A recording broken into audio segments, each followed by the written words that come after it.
श्रीरूपं सहस्रजातं सकलरघुनाथान्वितं तं सजीवं साद्वैतं सावधूतं परिजनसहितं श्रीकृष्णचैतन्यदेवं श्रीराधाकृष्णपादान् सहगणललिता श्रीविशाखान्वितान् च।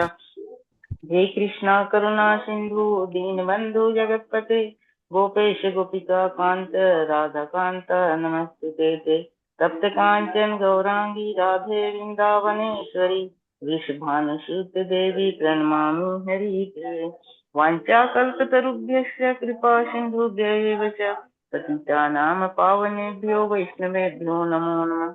जय श्री कृष्ण चैतन्य प्रभु नित्यानंद श्री अद्वैत गदाधर शिवासादि गौर भक्तवृंद। हरे कृष्णा कृष्ण कृष्णा हरे हरे हरे राम राम राम हरे हरे। नमः ओं विष्णुपादाय कृष्ण पृष्ठाय भूतले श्रीमते भक्ति सिद्धा भक्ति वेदांत स्वामी नामिने नमस्ते सरस्वती देवी गौरवाणी प्रचारिणी निर्विशेष शून्यवादी पाश्चात्य देश तारिणी। जय श्री कृष्ण चैतन्य नमो विष्णुपादाय कृष्णपृष्ठाय भूतले श्रीमते भक्ति सिद्धार्थ स्वामी नामिने नमस्ते श्री राधा रास बिहारी चरण कमल सेवकम श्रीमते भक्ति वेदांत स्वामी शिष्य प्रयायते नमो महाबदन्याय कृष्ण प्रेम प्रदायते कृष्णाय कृष्ण चैतन्य नामने गौरत्विषे नमः। हरे कृष्ण प्रभु जी दंडवत प्रणाम सभी को। हरे कृष्णा माता जी। और एक चीज आप लोगों को बता दूं, जब हम सामूहिक रूप से रहेंगे तब अपना गुरु का नाम प्रणाम मंत्र मनी मन में बोल लेंगे, लेकिन अगर तेज आ गया जैसे आपने बोलने गए थे तो उसको रोकेंगे नहीं। उससे क्या होता है, गुरु का अपमान ना होता है। हाँ, तो अगर आपने मुंह से आ गया तो कंप्लीट कर लेना है, कोई शंका करने का कोई जरूरत ये नहीं है। ठीक है, वो गुरु महाराज है, हमारा भी परम पूज्य है ना, तो कोई इसमें संकोच नहीं होना चाहिए। शुरू में आपको अवॉइड करना है, तो क्या करना है, मनी मन में पहले गुरु का मंत्र पढ़ लेना है। सबके पहले गुरु को मंत्र पढ़ लेना है, गुरु का परमिशन ले लेते हैं। ओम अज्ञानित के पहले ही जब आप प्रोग्राम में बैठ रहे हैं तभी मनी मन में गुरु को एक बार प्रणाम कर लीजिए। ठीक, तो आप गुरु का आह्वान कर लिए, सब कुछ कर लिए, उसका परमिशन से हो रहा है। जब बीच में जब गुरु मंत्रों का जाएगा आएगा तब तो आप स्किप करोगे ना, क्योंकि सबके साथ हो, सबका अलग अलग गुरु है, दीक्षा गुरु है। तो उस टाइम पे आपको तो आप तो लगेगा, आपका मन के अंदर होगा ना जो गुरु का मैं नहीं ले रहा हूं, अपमान ना, इसलिए पहले कर लेना है। अच्छा, अगर गलती से मतलब आप बोलते इमोशन में अगर कभी गुरु का नाम आ भी गया तो कर लीजिए, थोड़ा वॉल्यूम लो करके कर लीजिए। वहां पे आपको कोई खराब सोचने का कुछ नहीं है। जैसे सामूहिक रूप से हम गुरु का नाम नहीं बोलते हैं, लेकिन अगर आ गया तो गुरु मेरा उतना ही पावरफुल है जितना प्रभुपाद जी है ना, क्योंकि उसी का चरण पकड़ के हम प्रभुपाद जी तक पहुंच रहे हैं। तो उनको भी उतना ही, या जो अपना गुरु है उसी को उतना ही सम्मान देना है जितना प्रभुपाद को देते हैं या भगवान को देते हैं, है ना। साक्षात हरितेन समस्त शास्त्रे उत्तस्तता भगवत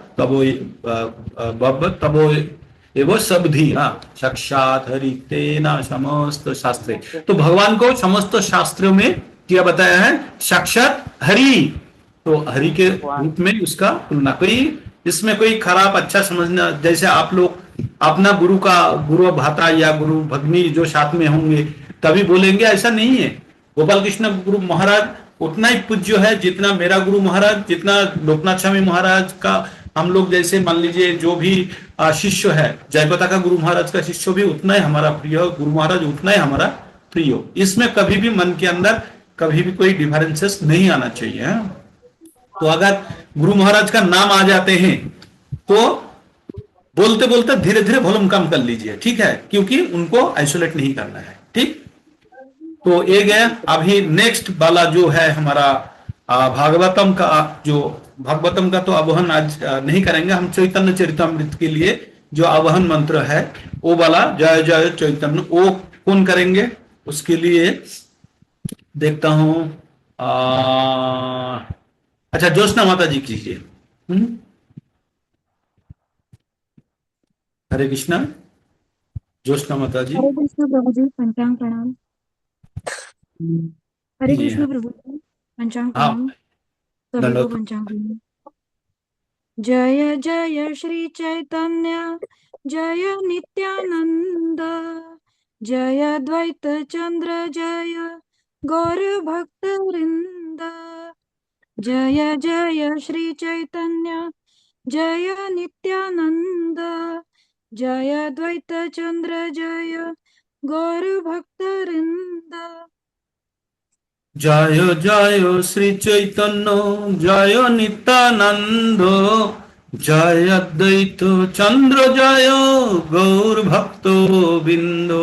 आप सेकेंड लाइन को थोड़ा लय चेंज नहीं कर रहे थे, इसलिए आपका एंडिंग नहीं हो रहा था, कोई बार बार एक ही चीज आ रहा था ना। तो आप फिर सब कीजिए, अभी सब अनम्यूट कर लीजिए। जय जय श्री जय चैतन्य श्री चैतन्य जय नित्यानंद जय द्वैत चंद्र जय गौर भक्तवृंद। जय जय जय जय श्री चैतन्य जय नित्यानंद जय द्वैत चंद्र जय गौर भक्तवृंद। श्री चैतन्य जय नित्यानंद जय अद्वैत चंद्र जय गौर जय जय श्री चैतन्य जय जय आनंद नित्यानंद जय जय द्वैत चंद्र जय गौर भक्तवृंद। हरे कृष्ण कृष्ण कृष्ण हरे हरे हरे राम राम राम हरे हरे। जो अलग अलग ताला होता है ना, अलग अलग ताला, तो ताला का एक मास्टर पासवर्ड होता है ना, जैसे कोई डिजिटल लॉकिंग होता है तो अलग अलग पासवर्ड होता है, लेकिन एक डिजिटल लॉकिंग डिजिटल पासवर्ड होता है जो सब ताला के लिए काम करता है। तो हमारा डिजिटल पासवर्ड क्या पता है, क्या है डिजिटल पासवर्ड हम लोगों का भक्ति में? हरे कृष्ण कृष्ण कृष्ण हरे हरे हरे राम राम हरे। तो ये मंत्र का नाव में बैठ के आप कभी भी कहीं भी किसी भी जगह पे वितरण कर सकते हो। ये इतना पवित्र, इतना मधुर है। आप इसको मधुरता स्वाद पाने के लिए थोड़ा कष्ट करना पड़ता है। जैसे कोई नारियल होता है तो नारियल का जो बंदर को दे देंगे तो नारियल का स्वाद ले नहीं पाएंगे, लेकिन जिसको पता है उनका छिलका हटाएंगे, उसका हार्ड शेल को तोड़ेंगे, उसके बाद इतना जो टेस्टी उसका जो सांस है, वो क्या बोलते हैं उसको, फाइबर जो है, या फल का जो रस है वो आस्वादन करेंगे। तो इस प्रकार हरे कृष्ण महामंत्र सबके लिए नारियल की तरह लगेगा। उनको लगेगा ये साधारण शब्द है, सलाइन को कैसे लगेगा, साधारण जल की तरह लगेगा, लेकिन जब वो इंजेक्शन के रूप में शरीर में प्रवेश करेगा पूरा ऊर्जा दे देगा। तो हमारा आत्मा का ऊर्जा है, हमारा मन का ऊर्जा क्या है, हरे कृष्ण महामंत्र। आप लोग आनंद होता है कि नहीं? आप लोग जब मंत्र पाठ करते हैं या निरंतर जब जप करते हैं, किसको किसको लगता है जॉब आपके लिए बोझा है, बार्डन है? किसको किसको लगता है? हाथ उठाइए। तो जो लगता है ना, जो यार जॉब फंस गया, ये करना ही पड़ेगा, गुरुजी को कमिट कर दिया, किनको किनको लगता है? कोई नहीं है। और किनको इनका आनंद आता है? लगता नहीं कि और थोड़ा टाइम मिल जाता था और 2 माला ज्यादा कर लेते हैं। किनको किनको लगता है? हैंड रेज कीजिए। तो अच्छा लगता है किनको किनको जप करने में? बहुत आनंद आता है जब जप करते हैं तब। हाँ, यस, दिल से होना चाहिए। अगर दिल से हुआ ना तो बहुत ही बड़ी बात है। अगर अपना अंदर से आप बोल रहे हो, जो भी एक्सप्रेस किए हो, अगर अंदर से अगर आपका हो रहा है ना, तो बहुत बड़ी बात है, बहुत बड़ी बात है। हर चीज से देखिए, हम लोग मूवी देखने जाते हैं आनंद लेने के लिए ना। मूवी देखने के बाद आपको थकान होता है? नहीं होता है, क्योंकि आनंद लेके आए हैं। अगर भगवत भक्ति में, अगर हरे कृष्ण महामंत्र जप से अगर आपको आनंद आना शुरू हो गया, इसका मतलब आप जानते हैं जे आप सही रास उसका साधन कर रहा है। और भगवान क्या बोलते हैं? आनंद अम्बुधि वर्धनम। इससे क्या होता है? आनंद अम्बुधि, सागर, अम्बुधि मतलब जल का आधार जो है, बड़ा सबसे बड़ा जलाधार सागर है। तो आनंद का अम्बुधि वर्धनम, बढ़ते जाता है। मतलब अगर आपने एक रसगुल्ला आपको अच्छा लगता है या गुलाब जामुन अच्छा लगता है, एक खाते हैं आनंद पाते हैं, हाँ? एक खाते हैं आनंद पाते हैं, 2 खाते हैं और आनंद आता है, 3 खाते हैं तो उनको पूरा आशीर्वाद कर देते हैं जिसने खिला रहा है, 4 देते हैं तो बोलता है नहीं नहीं नहीं नहीं, 5 ना ना ना ना ना ना 6, आप भागने का कोशिश करेंगे वहां से। हाँ, क्यों? क्योंकि आपका जो जीवा है ना वो तृप्त हो गया, सेटिस्फाइड हो गया, सैटिस्फाइड हो गया। लेकिन भगवान का पवित्र नाम का जाप करने ना सैचुरेशन नहीं आता। उसका जो आनंद का सीमा है ना, आनंद बढ़ते जाता है। भौतिक चीजों में क्या है, आनंद का सीमा सीमित है। अद्य अंत बंतो कौन्तेयो नातेषु रमते बुधा, जो ही संस्पर्शोजा भू, जो ही संस्पर्शोजा भोगा दुख जनय एवते अद्य अंतो बंतो कौन्तेयो नातेषु रमते बुधा। जो बुद्धिमान व्यक्ति है, बुधा, बुधा जो बुद्धिमान व्यक्ति है, ये 5:22 है। तो इसमें बोलता है जो बुद्धिमान व्यक्ति है जो क्षणिक आनंद के पीछे नहीं भागता। किसके पीछे भागता है? जो स्थायी, जिसका आदि एवं अंत नहीं है, जिसका आद्य अंत बंत कौन्ते ना तेषु रमोते बुधा, उससे वो बुद्धिमान व्यक्ति उससे रमते नहीं है, उससे आनंद लेने का प्रयास नहीं करते हैं। किससे?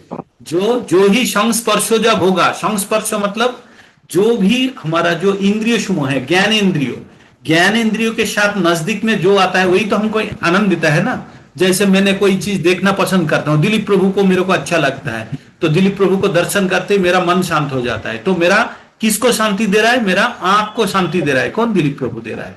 तो अगर दिलीप प्रभु सामने नहीं आता तो मेरा आंख शांत नहीं होता। तो ये संस्पर्श, लेकिन काफी देर तक रह गया तो हम उनका जो अवेलेबिलिटी है, जो वो दर्शन दे रहा है, उसका वैल्यू नहीं करेंगे ना, कुछ देर के बाद उसको भूल जाएंगे। जैसे गर्मी से बाहर से आया तो आपको क्या एक पंखा का हवा मिलेगा तब अच्छा लगेगा, लेकिन थोड़ा देर के बाद वो पंखा का हवा भी आपको अच्छा नहीं लगेगा, तब लगेगा एयर कंडीशन हुआ है ना। एयर कंडीशन में घुसने के बाद अच्छा लगता है, लेकिन थोड़ा देर के बाद आप भूल जाते हो कि आप एयर कंडीशन के अंदर हो। क्यों? आदी हो जाता है।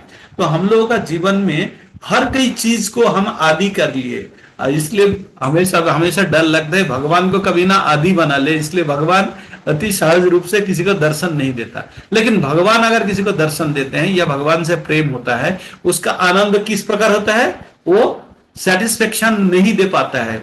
हम जो स्पंज होता है ना, स्पंज से जल उठाते हैं तो जल स्पंज को डुबा देते हैं, तो एक बार जल भर गया तो और स्पंज और जल नहीं ले पाते हैं, उसको बोलते हैं सैचुरेशन अवस्था। तो भगवान के साथ जो प्रेम होता है वो कभी सैचुरेट हो ही नहीं हो सकता, क्योंकि वो तो आनंद का अनुभूति है, वो सागर से भी बड़ा है। तो अब जितना भी ले लो खत्म ही नहीं होगा। हम जितना भी आप ले लो खत्म ही नहीं होगा। इसलिए जो भगवान से अगर प्रेम अगर हमारा उत्पन्न होता है तो कभी भी हमको वो सेटिस्फेक्शन वाला जाएगा नहीं होता, लगता है और भूख खत्म ही नहीं होता। आग में जैसे कहीं भी जलने वाला चीज डाल दो, आप कभी तृप्त नहीं होता। इस प्रकार अगर भगवान के साथ प्रेम का संबंध उत्पन्न हो तो वो कभी तृप्त नहीं होता, वो बढ़ते जाता है। इसलिए आप देखिए बड़ा साधु संत जो हम लोगों का महाराज होता है, उनके पास 24 घंटा है ना, वो लोग अफसोस करते रहते हैं। क्यों पता है? वो लोग बोलते रहते हैं हमारे पास 24 घंटा क्यों है? क्योंकि भगवान चिंता में हमें टाइम नहीं मिल रहा है। मतलब ये है उनका सोच। और बाकी मनुष्य अब क्या सोचते हैं? अरे जीवन जैसे भी हो काट जाए। ये कई बुद्धिमान का कथा हुआ? जीवन कट जाए। एक बच्चा इतना प्रिपरेशन लेके एग्जाम देने गया, एग्जाम हॉल में बैठा, क्वेश्चन कॉमन आ गया, सब कुछ आ गया, और वो सोच रहे क्या थोड़ा रिलैक्स कर लेते हैं, ऐसे कोई हमको टोकने वाला नहीं है, बोलने वाला नहीं है, अभी थोड़ा एयर कंडीशन में आराम कर लेते हैं। तो बुद्धिमान बच्चा होगा? नहीं होगा। तो इस प्रकार हमको समझना होगा बहुत जन्म के बाद हमको ये मनुष्य जीवन मिला है, और ये मनुष्य जीवन किस लिए है? हमने बहुत तपस्या की, बहुत पढ़ाई की, करने के बाद एग्जाम देने का डेट आया। अभी एग्जाम मतलब मनुष्य जीवन है। अभी मनुष्य जीवन आने के बाद अगर हम इस एग्जाम हॉल में अगर सही नहीं लिखते हैं तो हम क्या बुद्धिमान है? नहीं। तो हम इतना मेहनत किए, पेड़ रहे, कुत्ता रहे, बिल्ली रहे, हमेशा भगवान से प्रार्थना करते रहे। जो कुत्ता चाय का दुकान में सामने शायद हम रहे हैं, वहां पे गर्म पानी डाल दिया होगा, किसी ने बिस्कुट थोड़ा दिया, नहीं दिया, दूसरा कुत्ता के काट दिया। हम कोई पुलिस को कंप्लेन नहीं कर पाए, किसी को नहीं कंप्लेन कर पाए ना, सिर्फ कुई के रोए होंगे, सर्दी के टाइम पे कितना कष्ट पाए होंगे। तब भगवान को किया शरण करके, भगवान की एक ही चीज बोला था, भगवान एक बार मनुष्य जीवन दे दो और देखना हम एक जन्म मृत्यु का चक्र से बाहर आ जाओ। तो इस प्रकार हम बाहर आ जाएंगे सोचे थे, लेकिन नहीं। हमने आने के बाद माया का लालच में फंस गया, और फंसने के बाद हम क्या सोचना शुरू कर दिए? हम सोच रहे हैं हम ही बुद्धिमान हैं, हम जैसे चलाएंगे ऐसे ही चलेंगे। और भगवान क्या करेंगे बाद में? पुनः मुशी को भवो। भगवान क्या करेंगे? हम भगवान को चैलेंज करना शुरू कर दिए ना अभी मनुष्य बनने के बाद। तो पुनो मुशिको भवो वाला स्टोरी पता है ना, पुनो मुशिको भवो। और प्रभुपाद जी ने बहुत बार उल्लेख किया है उनका विश्लेषण के अंदर, है ना? आप लोगों को सबको पता है ना? प्रभु जी नहीं सुनी है। नहीं सुने? एक ऋषि थे यहाँ, एक तपस्वी ऋषि, हाँ वो बाबा जी पता है। तपस्या कर रहे थे, ठीक है? तो तपस्या कर रहे थे, तो एक जब तपस्या कर रहे थे एक, हमारे हाँ, इंग्लिश की स्टोरी में था ये। हाँ, तो इसको अभी अभी भगवत गीता के साथ रिलेट कीजिए। तो जो भागते हुए आ गया एक मुशिक, मुशिक मतलब मूसा चूहा बोलते हैं उड़िया में, हाँ, चूहा चूहा चूहा। आके और मुनि को डिस्टर्ब कर रहा था, उसके पीछे छुप रहा था। तो मुनि बोला क्या हो गया तेरे को? तो बोलता है जी मेरे को ना एक बिल्ली ना बहुत तंग कर रहा है, हमेशा डराते रहता है, तो क्या चाहते हैं तू? तो बोला मेरे को आप कुत्ता बना दो। हाँ, कुत्ता बना तो क्या होगा? तो बोला मैं बिल्ली को चेस करूंगा, बिल्ली नहीं आएगा। तो बोला तथास्तु बोल के उनका जो जल था अकुमंडल में वो देकर उसको छिटका दिया, वो बन गया, क्या बन गया? कुत्ता बन गया। अब एक कुत्ता बन के वो बिल्ली को चेस करता है, बिल्ली भाग जाता है, बहुत आनंद में रह रहा था। कुछ दिन के बाद फिर वो कुत्ता भागते हुए आया, आके ऋषि को बोल रहा है महाराज महाराज मेरे को अभी भी तकलीफ हो रहा है। बोला क्या? मेरे को बाकी जो कुत्ता है ना वो मेरे को तंग करता है, बड़ा बड़ा कुत्ता के तंग करता है, मैं उनको भी डराने चाहता हूँ। बोला तो क्या करना है? मेरे को शेर बना दो।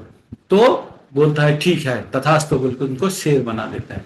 अभी शेर बना देता है। अभी वो शेर बनने के बाद क्या करता है? थोड़ा इधर उधर देखता है, देख के वो मुनि को ही खाने के लिए उतर पड़ता है। जो मनुष्य को शेर का क्या काम है? मनुष्य को ही खाएंगे ना, मनुष्य को ही खाएंगे। तो मनुष्य को खाने के मतलब मुनि को ही खाने के लिए उतर पड़ता है। तो उन्होंने उनके जो कुमंडल में जल था वो लिया, लेकिन बोलता पुनो मुशिको भवो। एक्चुअली इसका अलग अलग स्टेज है, बिल्ली चूहा कुत्ता कर करके आगे जा रहा था, तो मैं शॉर्टकट कर दिया। तो उनको पुनः मुशिको भवो बना दिया। तो इसका अर्थ क्या है? हम लोगों का जीवन में इसका उपयोग किया है। जो चूहा आया था, चूहा तो कुत्ता बना, बनने के बाद शेर बना, बनने के बाद जिसने बनाया उसको ही खाने चला गया, है ना?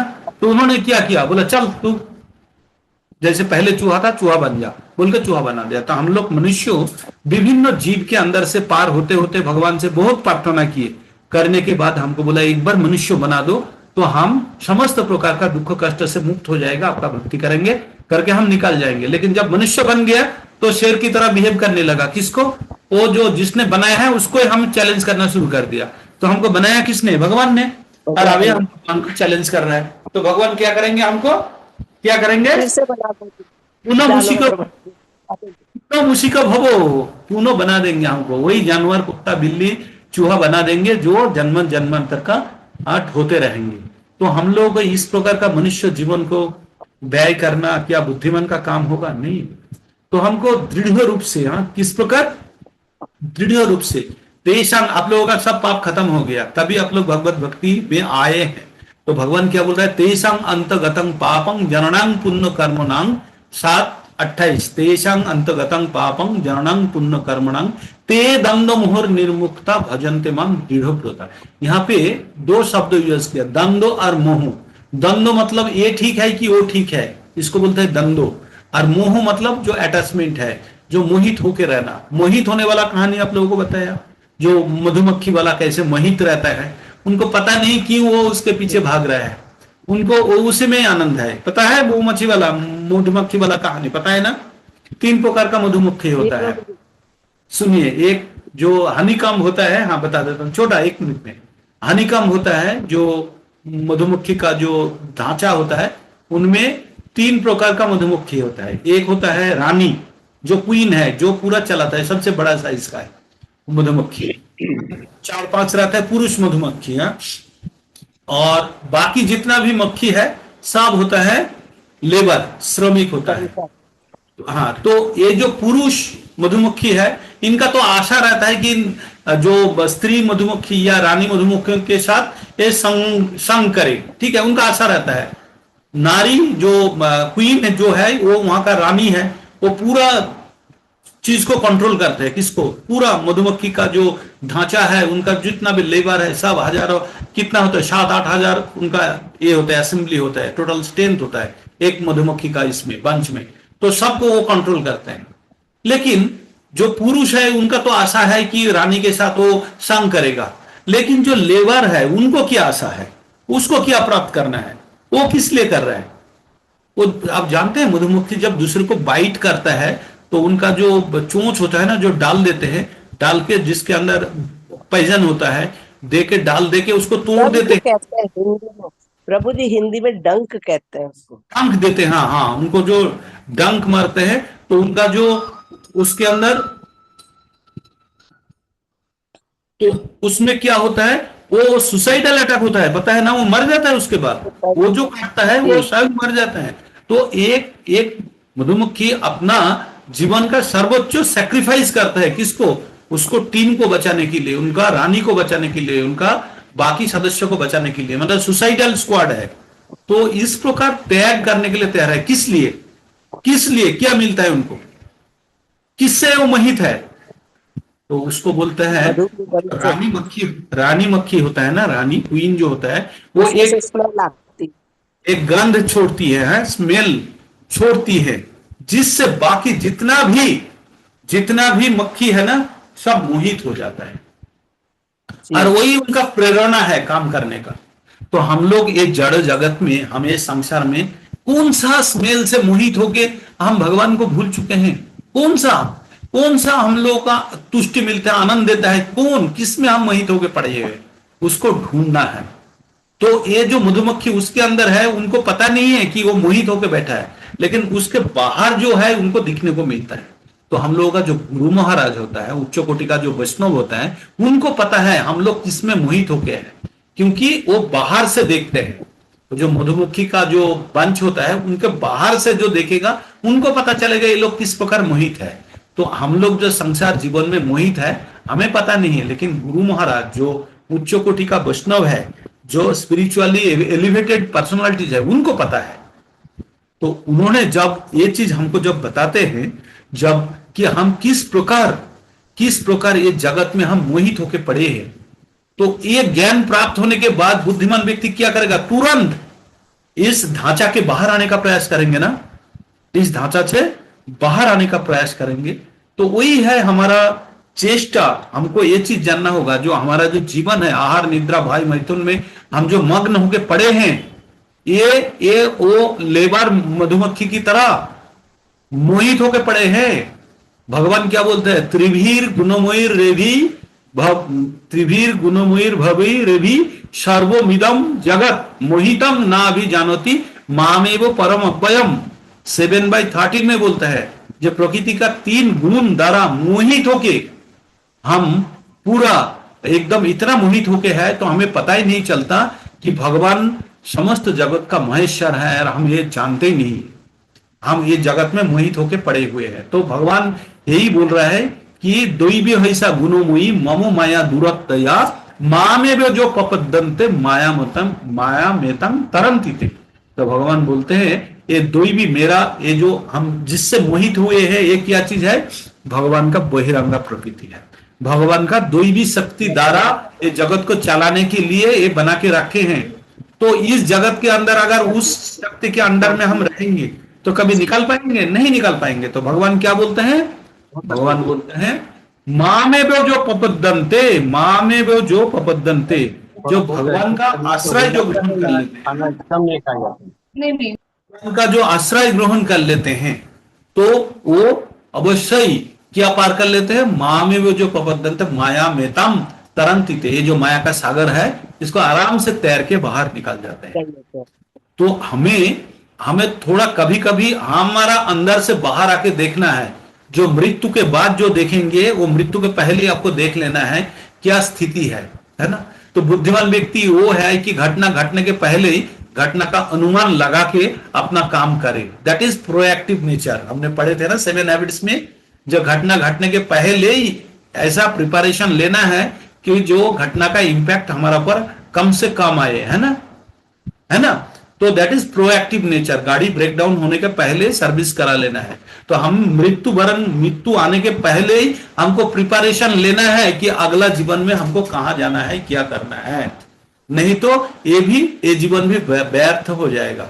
तो आप लोग सब बुद्धिमान हैं, आप लोगों को सब भगवान का कृपा है, जिसके कारण आप भगवत ज्ञान आप लोग अर्जन कर चुके हैं और उसी का अनुशीलन कर रहे हैं। हर वक्त आप लोग क्या कर रहे हैं? अनुशीलन कर रहे हैं, दूसरे को ये ज्ञान आप प्राप्त करने में मदद कर रहे हैं, जिससे भगवान अत्यंत संतुष्ट होगा। भगवान क्या बोलते हैं 68 में, बोलिए 68 में क्या बोलते हैं, 1868 में क्या बोलते हैं भगवान? 1868 में बोलते हैं क्या था? जो इदम 1868 जो इदम परमम गुह्यम, परमं गुह्यं मद भक्तेषु अभिधास्यति भक्ति मयि पराम कृत्वा मामे वेश्यत्यत्य संचय। हाँ, तो भगवान क्या बोलते हैं, जो मेरा ये परम ज्ञान जो मेरा भक्त की ओर देते हैं, इससे प्रिय कोई खुद नहीं। जानता है और खुद दूसरों को फिर बताता है, वो हाँ, मेरे पास अवश्य आएगा, वो मेरा आएगा। प्रिय।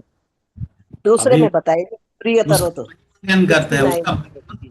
महिमा, व्याख्यान करते हैं उसका नेक्स्ट वाला श्लोक में, क्या बोलते हैं, नाच तस्मात् मनुष्येषु पश्चिम में प्रियो कित्तम भविता नाचा तस्मादन्नो प्रियोतरो भुवि। ना भविष्यत में कभी होगा, ना अतीत में था, ना वर्तमान में है, उससे प्रियो व्यक्ति कोई हो ही नहीं सकता है।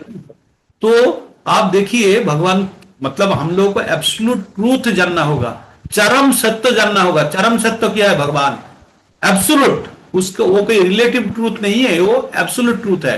रिलेटिव ट्रूथ क्या है? रिलेटिव और एब्सोल्यूट के बारे में सुनिए। हम लोग कभी कभी बोलते हैं ना अपेक्षिक एंड चरम। मेरा उम्र मेरा छोटा भाई से 7 साल का ज्यादा है, यह है रिलेटिव। मैं 7 साल का बड़ा हूं मेरा भाई से, है ना, छोटा भाई से मैं 7 साल का बड़ा हूं, यह है रिलेटिव। मेरा उम्र 58 ईयर्स है, यह है एब्सोल्यूट। इसके साथ मेरा भाई को जोड़ा ही नहीं है ना। This is the formula. तो एब्सोल्यूट मतलब जो और किसी के साथ कंपेयर नहीं है। तो इस प्रकार भगवान का एब्सोल्यूट, भगवान एब्सोल्यूट है, किसी के साथ रिलेटिव नहीं है और किसी के साथ तुलना करने का जरूरत नहीं है। भगवान एब्सोल्यूट ही है ना। तो वो परम है, वो चरम है, वो मैक्सिमम है। तो ये चीज जब हम समझ जाएंगे, तब हमें कहीं भी जो भौतिक सुख या भौतिक चीज प्राप्त करने का जो इच्छा के लिए हम हमेशा सोचते हैं कि हमें 10 रसगुल्ला चाहिए, 20 रसगुल्ला चाहिए। अगर आपको इन्फिनिटी के अंदर, अगर आपका जो जल आप जहां से उठाते हो, वो टैंक का कैपेसिटी है 200 लीटर, है ना। तो 200 लीटर का जल जब खत्म हो जाएगा, तब आपको क्या लगेगा, 200 लीटर जल खत्म हो जाएगा तो टैंक आपका पंप बंद करना पड़ेगा। लेकिन आप समुद्र में अगर वो टैंक को लगा देते हैं, पंप को लगा देते हैं, तो आपका जल रस कभी खत्म ही नहीं होगा। तो भगवान है इनफाइनाइट सोर्स ऑफ हैप्पीनेस। भगवान क्या है? Infinite source of happiness. तो भगवान असीम आनंद का सागर है, जिसका कहीं ना आदि है ना अंत है। तो इसलिए बुद्धिमान व्यक्ति बनके अद्य अंतवंत कौनते हो नातेषु रमोते बुधा, जिसका शुरू एवं अंत है, उसमें साधारण व्यक्ति आनंद लेता है। लेकिन जो बुद्धिमान व्यक्ति है, वो कभी सीमित चीजों में आनंद नहीं लेता है। दुनिया का हर कई चीज सीमित है, सिवाय भगवान। तो भगवान है असीम, तो भगवान से आनंद लेना बुद्धिमान व्यक्ति का काम है। तो सब आप लोग बुद्धिमान है। ठीक, तो हम लोग प्रवेश करेंगे चैतन्य चरितामृत में। अभी मैंने रिकॉर्डिंग आज का क्लास का इनपुट भी नहीं दिया। तो 1 मिनट प्रभु टाइम। जी, जो आपने शुरू में बताया था ना, उससे रिलेटेड एक वो है उदाहरण की, जो भस्मासुर था, जब ब्रह्मा जी की उन्होंने अत्यंत तपस्या करी, तो उन्होंने सिर पे हाथ रखने कह देता ना कि ठीक है, तुम जिसके सिर पे हाथ रख दोगे वो भस्म हो जाएगा। तो वो हाँ, ब्रह्मा जी के ऊपर ही कहने लगा कि चलो मैं एक्सपेरिमेंट करके देखता हूँ। तो ब्रह्मा जी विष्णु भगवान के पास गए कि हे प्रभु, मैं मुझे ही मारने के लिए तो तैयार है। तब विष्णु भगवान ने, या शिव जी, किसने बताया था मैं भूल गई, शिव जी या ब्रह्मा, विष्णु भगवान जी, उन्होंने अपने हाथ पे, सिर पे हाथ रखा, तो उसने भी अपने सिर पे हाथ रखा। हाँ, उनको वो मोहित कर लिया, उसको जी डांसिंग में मोहित कर लिया करके, वो जैसे जैसे कर रहे थे ऐसे ऐसे करते करते जी, अपना सर पे हाथ रख लिया और वो भी हाथ रखे वो खत्म हो गया। बस भस्मासुर भस्मासुर भस्मासुर। भस्मासुर था। भस्मासुर तो था। वो भूल रही थी मैं कि शिव जी ने एक शायद किया था, या विष्णु भगवान ने। डांस, वो जो मैं क्या कहते हैं, डांस कहते हैं, क्या बोलते हैं उसे, हाँ शिवजी हाँ, और मोहिनी तांडव मूर्ति थे तांडव वो। किया था, तो उसमें अपने तांडव। आप हाथ रखा था, तब उन्होंने रख लिया था। हाँ, वही मैं तो हाथ से। भस्मासुर का बहुत ज्यादा प्रयोग होता है। कैसे? जैसे कोई पॉलिटिकल गुंडा को हम लोग दल में ले लेते हैं, कोई पार्टी ले लेते हैं, लेके उसको यूज करते हैं, करने के बाद उनको इतना पावर दे देते हैं, जिसने उनको बनाया, उसी को ही वो एक दिन खाने के लिए जाते हैं, तो बाद में क्या करते हैं, उसको गोली मार के उड़ा देते हैं फिर, है ना, जिसको बनाया था। तो इस प्रकार पॉलिटिकली भी भस्मासुर शब्द का यूज करते हैं, आप लोग देखें, हम भी भस्मासुर को यूज करते हैं। तो हम लोग चैतन्य चरितमृत में प्रवेश करेंगे। काफी दिन तक बाहर रहे चैतन्य चरितमृत से, तो थोड़ा सा रिकैप ले लेते हैं, हमने क्या पढ़े हैं, थोड़ा सा रिकैप, लास्ट 5 मिनट लगेगा। रिकैप में क्या है, हम लोग चैतन्य चरितमृत में प्रवेश करते वक्त हम लोग पहले क्या करते हैं, कृष्णदास कविराज गोस्वामी वृद्धावस्था में एक ग्रंथ लिखते हैं, और एक ग्रंथ लिखने का अनुप्रेरणा पाते हैं कहां से, मुकुंदो दत्त एवं मुरारी दत्त, है ना, मुकुंदो दत्त नहीं, मुरारी गुप्ता का कचड़ा, और वहां पे शरभ दामोदर, इन लोगों का जो छोटा छोटा नोट है वहां से लेके तथ्य लेके बनाते हैं। तो इनको 3 हिस्सा में बटा गया, आदि लीला, मध्य लीला और अंत लीला। आदि लीला में आप तत्व के बारे में बताया गया, गुरु प्रणाम के बारे में बताया गया, वंदना के बारे में ज्यादा तत्व बात है, और चैतन्य महाप्रभु का जीवन का अब पहला 24 साल के बारे में बताया गया। मध्य लीला में 6 वर्ष के लिए बताया गया, जहां पे चैतन्य महाप्रभु अलग अलग जगह भ्रमण किए हैं ना, उसके बाद दक्षिण भारत, उत्तर भारत भ्रमण किए, और लास्ट वाला 18 साल जो है वो पूरी धाम में रहे, जगन्नाथ धाम के पास रहे, जीवन व्यतीत किए, तो वो अंत लीला में आता है। लेकिन जो कृष्णदास कविराज गोस्वामी महाराज इतना बुढ़ापा में लिख रहे थे, तो उनका मन में हमेशा संशय था कि हम शायद ना पूरा कर पाए, उसके पहले मृत्यु आ जाए। तो इसके लिए डर के मारे जब आदि लीला लिख रहे थे, तो आदि लीला का बीच बीच में महत्वपूर्ण जो लीला है ना, या भगवान का जो के बारे में जो जानकारी हमको देने चाह रहे थे, वो आदि लीला के अंदर ही वो डाल दिए। तो आदि लीला के अंदर जहां पे दे दिए, वो चीज को दोबारा रिपीट नहीं किया मध्य लीला या अंत लीला में। जब अंत लीला में वो जगह को वर्णना करने का आने का टाइम आया, तो उन्होंने क्या बोला, मैंने आदि लीला में इसको वर्णना कर चुका हूं। तो इस प्रकार करके आगे बढ़ते हैं। तो हमने चैतन्य महाप्रभु का बारे में बोलने के पहले ही कृष्णदास कविराज गोस्वामी 6 गुरु एवं 6 अन्य शक्ति का आराधना करते हैं। तो 6 जो आराधना करते हैं, 6 कौन है, एक होता है गुरु। गुरु का मतलब होता है 2, गुरु का भी 2 हिस्सा है, एक है शिक्षा गुरु और एक है दीक्षा गुरु है। तो दोनों को प्रणाम करते हैं, उसके बाद प्रणाम करते हैं भगवान को, उसके बाद भगवान का अवतार, भगवान का शक्ति, भगवान का भक्त और भगवान का प्रकाश। ये टोटल 5 जो है पंचतत्व का जो प्रकाश है उसके बारे में, और गुरु, ये 6 जो व्यक्ति या 6 एंटिटी को उन्होंने प्रणाम व्यक्त करते हैं। तो इस प्रकार चैतन्य महाप्रभु का वस्तु निर्देश होता है 3 नंबर में, और 2 नंबर में चैतन्य महाप्रभु एवं नित्यानंद महाप्रभु का प्रकाश के बारे में बोलते हैं। सूरज और चंद्रमा जैसे एक साथ उदित हुआ है एक ही आसमान में, जो कोई बहुत ही आश्चर्य का विषय है। और 3 नंबर में चैतन्य महाप्रभु के बारे में बताते हैं कि एक्चुअली वस्तु मतलब जो मेन ऑब्जेक्ट है। तो ये जो हमारा चैतन्य चरितमृत का ऑब्जेक्ट क्या है, चैतन्य महाप्रभु के बारे में बताना, तो वो इसलिए बोलते हैं वस्तु निर्देश। उसके बाद आने का कारण बोलता है, 2 कारण होता है, एक अंतरंग कारण होता है, एक बहिक कारण होता है। अंत कारण क्या होता है, भगवान बोलते हैं बहुत दिन तक दुनिया में प्रेम का वाणी नहीं सुनाया गया, प्रेम नहीं प्रदान किया, तो भगवान सोचा ये ओवरड्यू है, लॉन्ग टाइम ओवरड्यू है, चलो प्रेम वितरण करके आते हैं। एक और बहिरंग कारण क्या है, वही कारण है जो भगवान ये जानने चाह रहे थे। अंत कारण क्या है, भगवान ये जानने चाह रहे थे कि राधा रानी क्यों उससे इतना प्रेम करता है, राधा रानी का प्रेम का महिमा जानने चाह रहे थे, और एक कि भगवान के अंदर क्या गुण है जिसके कारण राधा रानी इतना आकर्षित होता है, और भगवान ये जानने चाहते हैं राधा रानी क्या सुख अनुभव करते हैं। तो ये 3 अंतरंग कारण से भगवान क्या सोचे कि राधा रानी का ही रूप ले लेते हैं। जैसे भौरा जो फूल के अंदर बैठते हैं, भौरा को फूल को पता नहीं चलता उसका जो शहद या जो हनी है वो कितना मीठा है, वो किसको पता चलता है, मधुमक्खी के पता चलता है, या जो भी कीड़ा होता है उसके ऊपर बैठता है, मक्खी बैठता है, उनको पता चलता है ना। तो फूल अगर सोचते हैं उसका हनी का क्या स्वाद है, तो उनको कभी कभी मधुमक्खी बनना पड़ता है ना, तभी वो स्वाद ले पाएंगे। तो उस प्रकार भगवान सोचा राधा रानी क्यों भगवान से इतना प्रेम करते हैं, प्रेम करने का भगवान के अंदर क्या गुण है और क्या सुख अनुभव करते हैं, इसको स्वयं अनुभव करने के लिए भगवान सोचा कि राधा रानी का भाव लेके जाते हैं। तो भगवान का दो कारण है, एक वही कारण है कि सबको प्रेम बांटना है, अंत कारण है कि वो स्वयं जानने चाहते हैं कि राधा रानी किस प्रकार आनंद लेते हैं ना।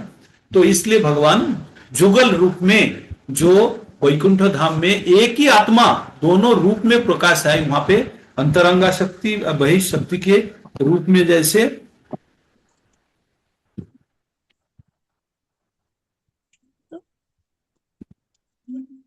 अंतरंगा शक्ति एवं बहिशक्ति रूप में, अंतरंग शक्ति एवं बहिशक्ति रूप में भगवान प्रकाश होके ये चीज करने चाहा, तो चैतन्य महाप्रभु स्वयं राधा का भाव लेके, राधा का कांति लेके भगवान आविर्भूत हुआ है। नित्यानंद प्रभु के बारे में 5 श्लोक बताया जाता है, वो स्वयं भगवान का प्रकाश है, बलदेव है, और उसका ही प्रकाश है महाविष्णु है, कर्णदक्ष विष्णु है, क्षीरोदक्ष विष्णु है, समस्त जगत संसार का सृष्टि का कारण वो है। तो इस प्रकार 11 नंबर श्लोका तक बोलते हैं। उसके बाद अद्वैत आचार्य के बारे में बोलता है। अद्वैत आचार्य कौन है? अद्वैत आचार्य जो है, जो स्वयं महाविष्णु है, विष्णु का अवतार है। वो क्या है? वो अद्वैतो, मतलब उनको वो कोई डुएल अलग नहीं है। किस अद्वैत, द्वैत मतलब दो, और अद्वैत मतलब जो अलग नहीं है, अभेद। किससे? सही है, हरि से अभेद है अद्वैतो, इसलिए उसका नाम है अद्वैतो। और क्या है? आचार्य, आचार्य मतलब जो शास्त्र को अध्ययन करके निजे अर्जन करने के बाद आचरण के द्वारा दूसरे को प्रभावित करते हैं या ज्ञान प्रदान करते हैं, उसको आचार्य बोलता है। तो अद्वैत आचार्य स्वयं हरि जो ज्ञान स्वयं धारण करके अपना जीवन में उसको आचरण के रूप में भक्त को सिखाते हैं ना। उनके बारे में 2 श्लोका बताया गया और लास्ट में पंचतत्व के बारे में बताएगा। टोटल 15 श्लोका में भगवान का बारे में, भगवान का पार्षद, भगवान का जो विभिन्न शक्तियों के बारे में बताते हैं। अभी ये जो 15 श्लोका हुआ है, ये 15 श्लोका को 7 अध्याय में इसको विश्लेषण करते हैं, 7 अध्याय में विश्लेषण करते हैं। तो कृष्णदास कविराज गोस्वामी बोलता है, मैं बूढ़ा हो गया, मेरा इंद्रिय समूह दुर्बल हो गया, मेरे को सब कुछ पता याद नहीं रहता है, तथापि मैं 3 भगवान का शरण लेते हैं। पहले मदन मोहन जी के पास जाते हैं, उनका आशीर्वाद ग्रहण करते हैं।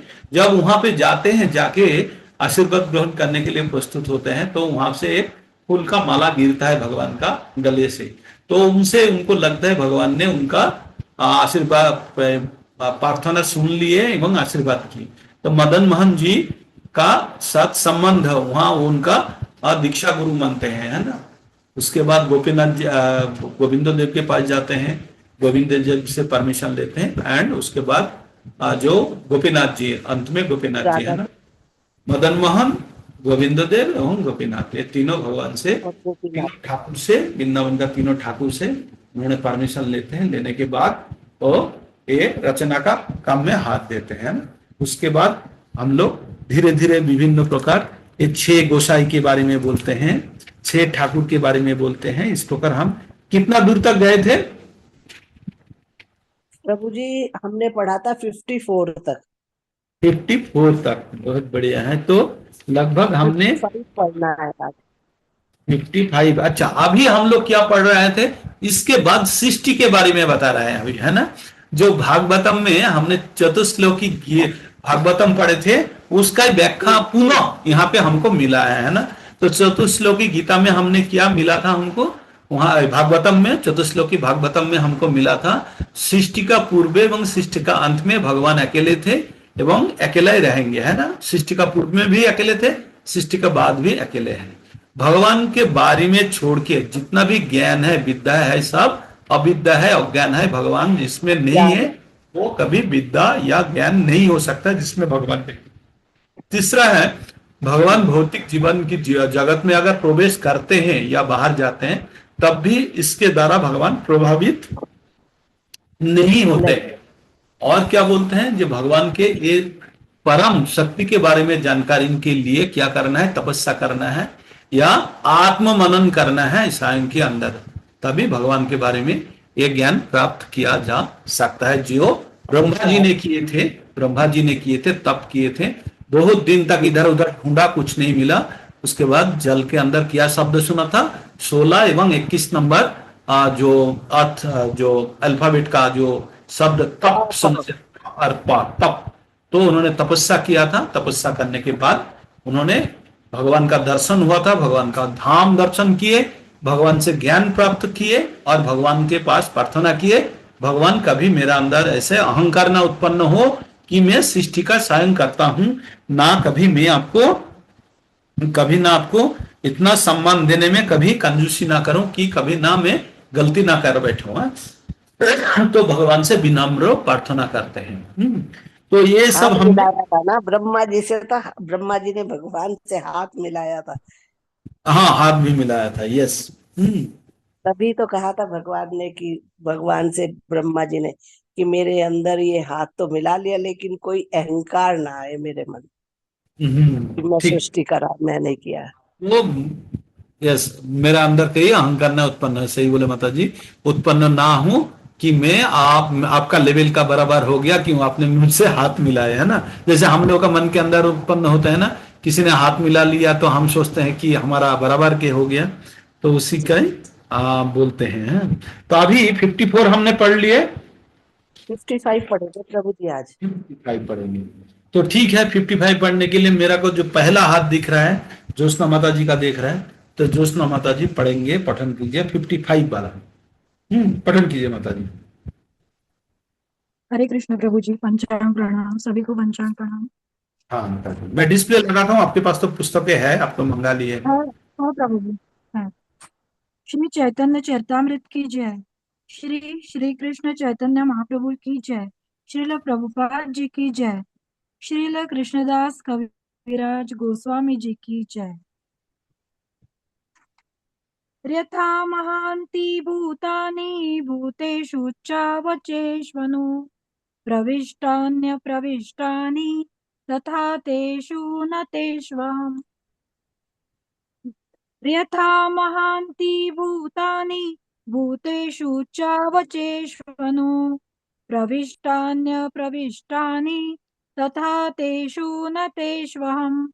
शब्दार्थ, यथा यथा महान्ति भौतिक, भूतानि पदार्थ, भूतेषु जीवों में, उच्च अवचेषु बड़े तथा छोटे दोनों, अनु पश्चात, प्रविष्टानि भीतर स्थित, अप्रविष्टानि बाहर स्थित, तथा तथा, तेषु उनमें, न न, तेषु उनमें, अहम मैं।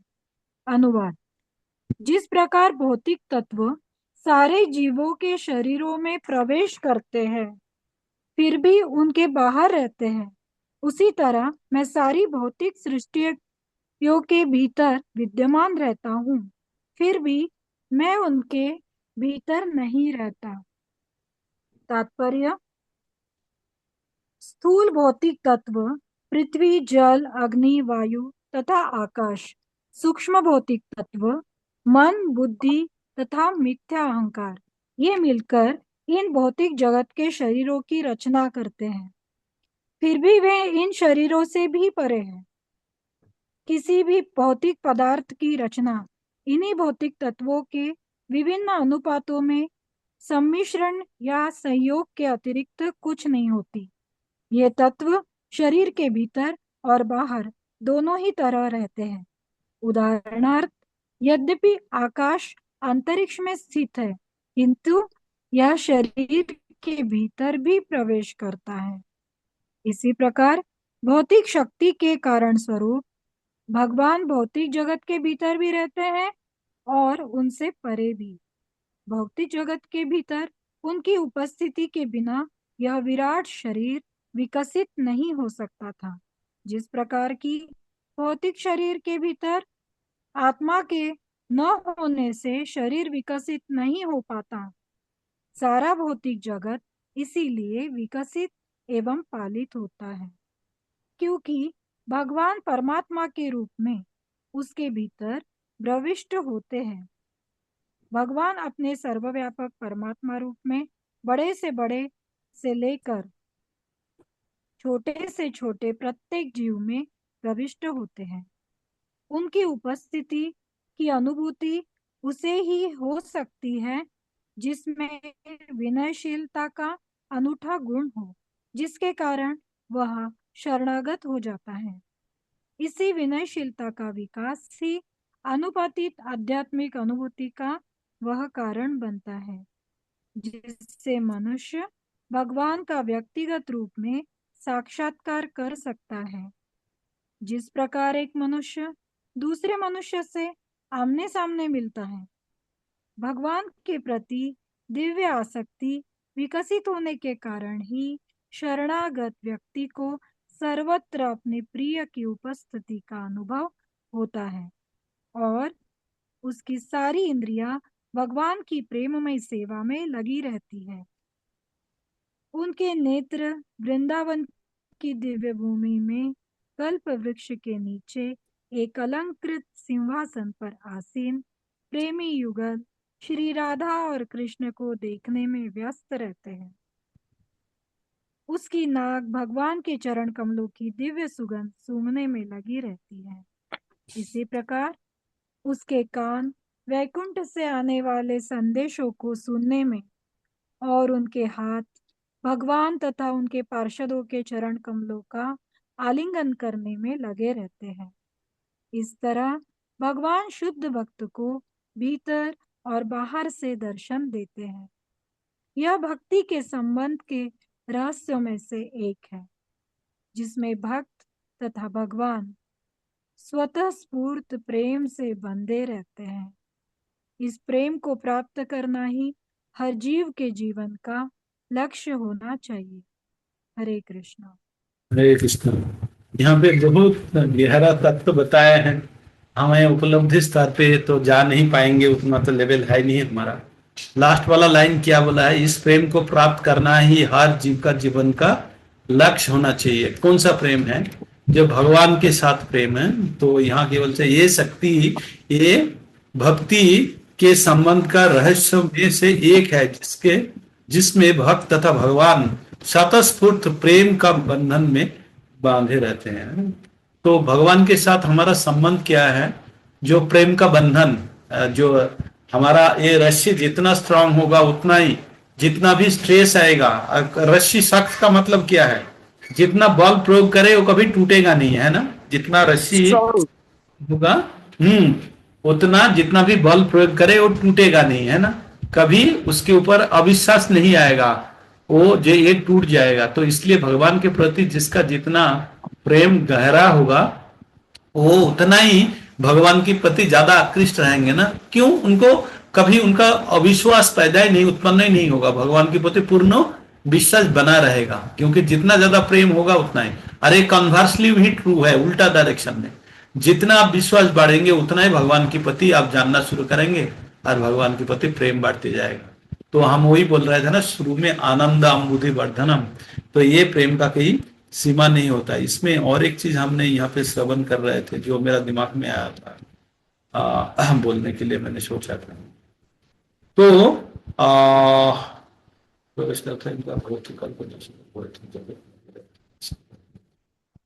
एक्चुअली ये शुद्धो स्तर का बात कर रहा है यहाँ पे, जो भक्ति का बात कर रहा है। प्रभुपाद जी ने जो व्याख्या लिखे हैं ये साधारण दृष्टि से हाँ याद है।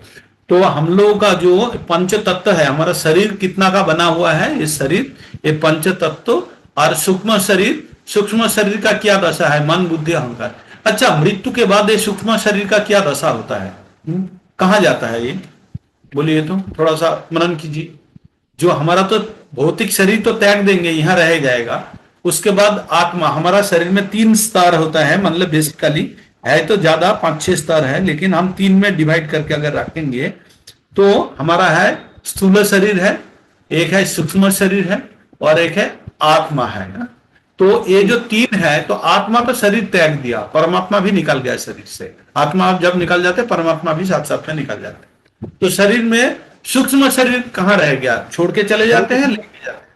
प्रभु जी, जो आत्मा है वो मन बुद्धि के साथ पूरे शरीर का डेटा ले करके तब बाहर निकल के सूक्ष्म शरीर का निर्माण करते।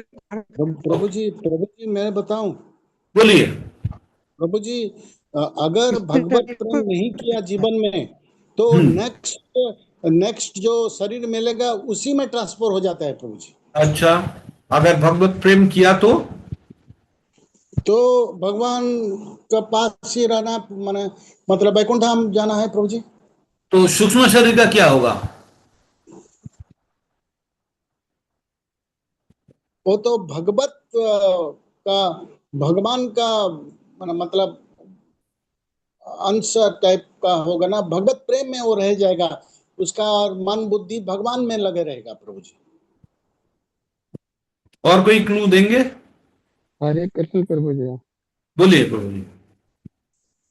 ये जो कारण शरीर और ये सूक्ष्म शरीर, ये दोनों मिलकर लिंग शरीर बनता है प्रभु जी।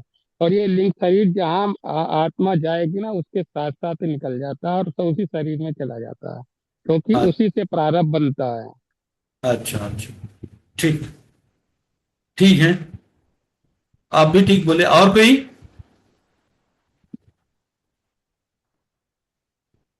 और कोई बोलेंगे? नहीं बोलेंगे? कोई हैंड रेज है आप लोगों का? कोई बोलेंगे इसमें जो प्रभु जी ने रविंद्र नारायण त्रिपाठी प्रभु जी ने बताया, फतेहचंद प्रभु जी, फतेह सिंह, छत्तर सिंह प्रभु जी ने बताया, तो जो बताया इसके अलावा और कोई बोलने चाहेंगे? नहीं बोलेंगे? हरे कृष्ण प्रभु जी। बोलूं? बोलिए प्रभु जी। प्रभु जी, जब आदमी देहांतर होता है तब उसका जो आत्मा सूक्ष्म शरीर कुछ प्रारब्ध साथ में ले चलता है, जो इसमें हम पुण्य काम किया है उसी का जो प्रारब्ध है वो साथ में ले, जो नया देहो निर्धारित हुआ वह जाता है। ठीक ठीक है, आप तीनों ने सही बोले हैं, तीनों ने सही बोले हैं। तो सूक्ष्म शरीर कहाँ जाता है? तो इनमें रविंद्र नारायण त्रिपाठी प्रभु जी ने बहुत ही ज्यादा सही बोले हैं कि वहां पे मैंने पूछा था जब भक्ति करता है तब क्या होता है, मेरा प्रश्न ये था जब मनुष्य कोई भक्ति करता है तो सूक्ष्म शरीर का क्या होता है? सूक्ष्म शरीर भी हमारा भौतिक शरीर है, हाँ, ये भौतिक शरीर का अंग है। तो हम जब देहांतर होता है तब हम भौतिक शरीर प्राप्त करते हैं, तब सूक्ष्म शरीर काम में आता है। लेकिन अगर किसी ने स्पिरिचुअली इतना इंक्लाइंड हो गया, इतना एलिवेटेड हो गया, इसको दोबारा जन्म नहीं लेना, तब उस टाइम पे उसका सूक्ष्म शरीर को भी त्याग देते हैं। तभी हम बोलते हैं कि सर्व उपाधि विनिर्मुक्तम, ये जो हमारा जो अहंकार का डेटाबेस किसके पास है? अहंकार के पास है ना। तो वो कब खत्म होगा? सर्व उपाधि विनिर्मुक्तम, जब समस्त प्रकार का उपाधि से मुक्त हो जाएंगे, अहंकार हमारा अंदर जो डेटाबेस संपूर्ण रूप से खत्म हो जाएगा, वो डेटाबेस हटा ही दिया अपने पूरा, तो क्या होगा? बुद्धि और अहंकार तब काम नहीं करेगा। जब आपका मेमोरी नहीं रहेगा तो आपका कोई बुद्धि काम करेगा? आपके पास कंप्यूटर है, हार्ड डिस्क नहीं है, काम करेगा? नहीं करेगा। तो आपका जो मन भी बुद्धि के द्वारा चालित होता है, तो आपके पास मेमोरी नहीं है, मतलब आपने पूरा डेटाबेस को हटा दिया। भगवान क्या बोला याद है आपको? सर्वधर्मन परित्यज्य माम एकम शरणम भजो अहम त्वाम सर्व पापे भो मोक्ष ईशामी मा छुचो। पूरा वहीं से पूरा हार्ड डिस्क खोल लेंगे। वो कहां से? पूरा अंश डिलीट कर देंगे, जितना भी पाप है, चाहे प्रारब्ध हो, चाहे संचित, चाहे बीज, चाहे कूट, कुछ भी हो, समस्त प्रकार को वो नाश कर देंगे। इसका मतलब ये है कि हमारा जो मन बुद्धि है ना, अहंकार है, ये भी भौतिक शरीर का अंग है, जिसका देहांतर होगा उसके लिए बहुत महत्वपूर्ण है। लेकिन जो ये धाम छोड़ के जा रहा है, जो और दोबारा जन्म नहीं लेने वाला है, दोबारा जन्म कब नहीं लेगा? कंडीशन याद है ना? 6 कंडीशन बोला था आप लोगों को, याद है आप लोगों को? 6, 4.9, 8.5, 11.55, 9.34, देन आपको बताया था 18.65, देन 18.68, ये सब आप लोगों को श्लोका बताया था, जिसके द्वारा भगवान क्या बोल रहे हैं? मामेव यशस्वी असंशयो, मेरा पास आ जाओगे, इसमें कोई संशय नहीं है। तो ये जो भगवान आप लोगों को जो 32 श्लोका दिया है, उसके अंदर सब श्लोका है, इसी के ऊपर ही पूरा भगवत गीता है, पूरा भगवत गीता पूरा इसी तत्व के ऊपर चल रहा है। तो हमें अगर मान लीजिए किसी ने एक देह त्यागने के बाद भगवान के पास जा रहा है, तो मन बुद्धि अहंकार का क्या जरूरत है? तब कुछ भी नहीं है। मय्य मन अधत्तश्च, भगवान का तो अपने मन और बुद्धि तो दे दिए ना। कब? मन मना भावो मद भक्तो मद्दाजी माम नमस्कुरु। मन मना भावो, मन मना भावो मद भक्तो मद्दाजी माम नमस्कुरु मामे वो यशोसी सत्यम ते पति जानी प्रिय। तो भगवान को मन और बुद्धि तो पहले ही अर्पण कर दिए, और अहंकार डेटाबेस कहाँ खत्म हुआ? सर्व उपाधि विनिर्मुक्तम। तो हमारे पास तो कुछ है ही नहीं, मन भी नहीं है, बुद्धि भी नहीं है, सब तो भगवान में निवेश कर दिया। तो भगवान एक 12 नंबर अध्याय का 8 नंबर श्लोका में शायद बोलता है, मय्य वेव मन अधस्य मयि बुद्धि निवेशय निवासायशि मामेव अथ ऊर्ध्वं न संशय। तो बोलते हैं तो मन और चित्त, मन और बुद्धि मुझे अर्पण अगर कर दो तो मेरा पास ही आप वास करोगे, निवास करोगे, इसमें कोई संशय नहीं है। तो भगवान ने तो हमारा जो ये जो जड़ शरीर है, सूक्ष्म शरीर भी जड़ शरीर है, ये आपको जानकारी लेना लेके रखना होगा, है ना। मन बुद्धि अहंकार द्वारा हम जो दूसरा शरीर में ढो के लेके चले जाते हैं, कब? जब देहांतर होगा। आप लोगों ने छत्तर सिंह प्रभु जी ने, दिलीप प्रभु जी ने बोला देहांतर जो होगा तब ये एप्लीकेबल है, लेकिन जो भगवत भक्ति कर लिया उसका देहांतर होगा नहीं है। भगवान क्या बोला? जन्म कर्म च अमे दिव्यम एवं जो व्यक्ति तत्ततः तक्ता देहं पुनर्जन्मो नैति मामेति सहर्जन। नैति नहीं है, मामेति मेरा पास आ जाएगा। तो उसका मन बुद्धि अहंकार क्या करेगा? वो तो पहले ही डिपॉजिट कर दिया भगवान के पास, है ना। तो इस प्रकार हमें हमारा ये जो मन बुद्धि भी है हमारा नहीं है, ये भी आपको जानकारी ले लेनी होगा। हमारा क्या है? सिर्फ आत्मा है, हम सिर्फ आत्मा है, स्टैंड अलोन है आत्मा। और ये जितना जल्दी मन और बुद्धि को इससे निकाल के साफ कर लेगा तभी सर्व उपाधि विनिर्मुक्तम तत्परतन निर्मलम। निर्मल कब होगा?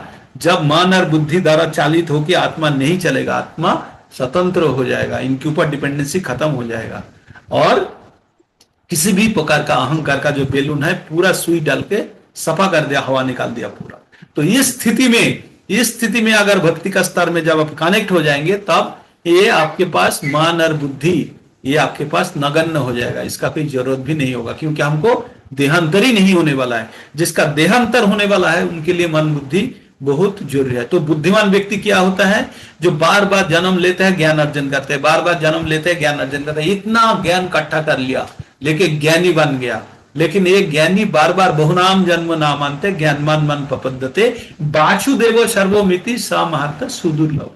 तो इस प्रकार बहु बार ज्ञानी आदमी जन्म लेते लेते एक बार पता चल जाता है भगवान सब कुछ का मूल कारण है, सर्व कारण कारणम। जब जान जाते हैं तब उनको लगता है क्या कि हमको अभी भगवान का सेवा करके एक चक्र से बाहर आना है, तब उनका बुद्धि खुल जाता है। इस प्रकार महत्ता भी बहुत कम है ना। तो भगवान भगवत गीता में 7 नंबर अध्याय का 19 नंबर श्लोका में ये चीज बताया है। तो ये जो हमारा जो भौतिक, आप लोगों को अभी ये चीज स्पष्ट हो गया, जो हमारा जड़ शरीर के अंदर मन बुद्धि अहंकार भी आते हैं। तो हम जब जड़ शरीर त्याग करके दोबारा जड़ शरीर लेंगे तो मन बुद्धि अहंकार का जरूरत है, लेकिन हम अगर ये जड़ शरीर त्याग करके एकदम मुक्त हो जाएंगे तब हमको कोई शरीर का जरूरत मन बुद्धि। तो भगवान 15 नंबर अध्याय का 15 नंबर श्लोका में बोलते हैं, क्या बोलते हैं? मत्तो श्रुतिर ज्ञानं अपहनं च वेदेषु सर्वे अहमेव वेदो वेदांतो कित वेदो वेदो च अहम वेदो विदेवो च अहम। भगवान क्या बोलते हैं? सर्वस्व चाहं हृदि सन्निविष्टो मत्तो श्रुतिर ज्ञानं अपहनं च वेदेषु सर्वे अहमेव वेदो वेदांतो कृत वेदो विदेवो च अहम। तो भगवान बोलते श्रुति विश्रुति सब ज्ञान अपहनन सब कुछ मैं देता हूं। जो याद रखने का क्षमता, भूल जाने का क्षमता सब देता हूं। तो हमको क्या श्रुति लेके चलना है? क्या हमको क्या लेके चलना है इस जीवन से? फिर क्या आपको ये चीज जानकारी मिली आज कि हमारा इस जीवन का ध्यान धारणा लेके चलना है कि नहीं? कुछ क्या करना है? जाना है, सब कुछ यही त्याग करके उपाधि सब चीज बुद्धि अहंकार सब कुछ छोड़ के जाना है। आपका लाइब्रेरी जो है ना, लाइब्रेरी में सिर्फ भगवान होना चाहिए और किसी भी चीज नहीं होना चाहिए, सो दैट किसी भी मुहूर्त में आपको जो भी चीज लेके चलना है सिर्फ वही चलेगा आपके साथ। क्या? भगवान के साथ आपका संबंध, अभिधेय और प्रयोजन, ये तीनों चीज करके भगवान भक्ति चलेगा। नेहाभिक्रमणशस्ति प्रत्यवायना विद्यते स्वल्पम पश्य धर्मस्य त्रयाते महातो भयात 2/40। तो हमें थोड़ा सा भी भक्ति करके रखे, शुद्ध भक्ति अगर थोड़ा सा भी हो गया तो धीरे धीरे आपका बोतल के अंदर से जल डालेंगे हवा निकल जाएगा, है ना। बोतल में जल डालेंगे हवा निकल। तो भगवान ईश्वर चेतना, जब ईश्वर भक्ति हमारा अंदर प्रवेश करेगा, हमारा मन की बुद्धि के अंदर से भौतिक जगत को भोग करने का इच्छा भी खत्म हो जाएगा। ये जो एक चीज हम लोग चैतन्य चैतन्यामृत में शिक्षाष्टकम, जो चैतन्य महाप्रभु का जो शिक्षाष्टकम है ना, यहाँ जो एक श्लोक है, ना धनम ना जनम ना सुंदरिम कवितांग बा जगदीश कामय, इतना गुरुत्वपूर्ण, इतना महत्वपूर्ण ये श्लोक है। यहाँ पे सब कुछ बता दिया, जड़ जगतिक आध्यात्मिक हर कई चीज को यहाँ पे बता दिया। क्या बताया सुनिए, ना धनम भौतिक धन, ना जन्म जो मेरा अनुजयी, कवितांग प्रशंसक, ना धनम ना जन्म ना कवितांग, ना धनम ना जन्म ना कवितांग, ना धनम ना जन्म ना सुंदरिंग बा कवितांग, ना धनम ना जन्म कवितांग बा सुंदरिंग, सुंदरिंग बा जगदीश कामये। मेरे को धन नहीं चाहिए, मेरे को जन नहीं चाहिए, मेरे को सुंदर स्त्री या पुरुष नहीं चाहिए, मेरा प्रशंसक नहीं चाहिए। क्या चाहिए? जगदीश चाहिए। और क्या चाहिए? किस प्रकार जगदीश चाहिए? ममो जन्मोनि जन्मनि शरे, एक जन्म से दूसरा जन्म तक भवतवो भक्ति, अगर मेरे को जन्म ही मिलता है तो मेरे को ये चीज मिले और कुछ नहीं है। ज्ञान बुद्धि कुछ नहीं चाहिए हमें। शक्ति, हम भगवान के पास जाके बोलते हैं ना, भगवान मेरे को ज्ञान दे दो, बुद्धि दे दो, शक्ति दे दो, कुछ नहीं चाहिए हमें, हमें भक्ति दे दो। क्या दे दो? भक्ति दे दो। तो भगवान वहां पे क्या बोलते हैं? ना धनम ना जनम ना सुंदरिंग कवितांग बा जगदीश काम है, ममो जन्मोने जन्मोने शरे, एक जन्म से दूसरा जन्म अगर होता भी है तो भगवता वो भक्ति अहुई की तो ही, बिना कारण में भगवता भगवान की प्रति भक्ति जन्मे मेरा अंदर, यही मेरा चाहत है। तो इसमें आप भौतिक जो ज्ञान बुद्धि अहंकार को भी यही खत्म कर रहे हैं। सिर्फ एक ही चीज, आपका आत्मा को शुद्ध कर रहा है, करके भगवत प्रेम लेके आप निकाल रहे हो। तो इस प्रकार जब स्थिति होगा, वो कभी जड़ शरीर नहीं धारण करेंगे, क्योंकि उसका मन एवं बुद्धि को भी खत्म कर दिया अहंकार के साथ साथ में। तो अगला शरीर किस प्रकार होगा? जिसमें कोई इच्छा ही नहीं है, तो उसको कौन सा इंद्रियों वाला शरीर मिलेगा? नहीं मिलेगा। इसलिए उसको चिन्मय शरीर मिलेगा। तो चिन्मय शरीर मिलने के पहले हमको क्या क्या करना पड़ेगा पता है ना? समस्त प्रकार का भौतिक इच्छा ही खत्म होनी चाहिए। इवन समस्त प्रकार का धनम जनम सुंदरिम कविताम, सब कुछ, धन का, जन का मतलब लोकबल, स्त्री या पुरुष जो संगी का, सब कुछ खत्म। या इसका मतलब हमारा मन के अंदर थोड़ा सा भी किंचित मात्र सामान्यतम अगर भगवान के छोड़ के और कोई इच्छा रह गया तो get ready to come back again. बहुत कठिन परिस्थिति है, दोबारा आना ही पड़ेगा। तो इसलिए हम कोई भी इच्छा पाने के लिए हमको बहुत सतर्क होना पड़ेगा कि किसी भी प्रकार का गलती से हमारा अंदर ना इच्छा रह जाए, है ना।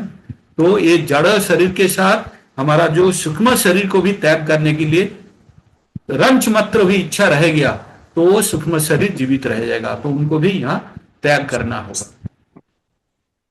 आशा करता हूं कि हम लोग जड़ शरीर के बारे में जो मेरा दिमाग में आया था वो चीज मैंने ढूंढ रहा था, तब मिल गया, तो मैं सोचा व्याख्या कर ही लेते हैं।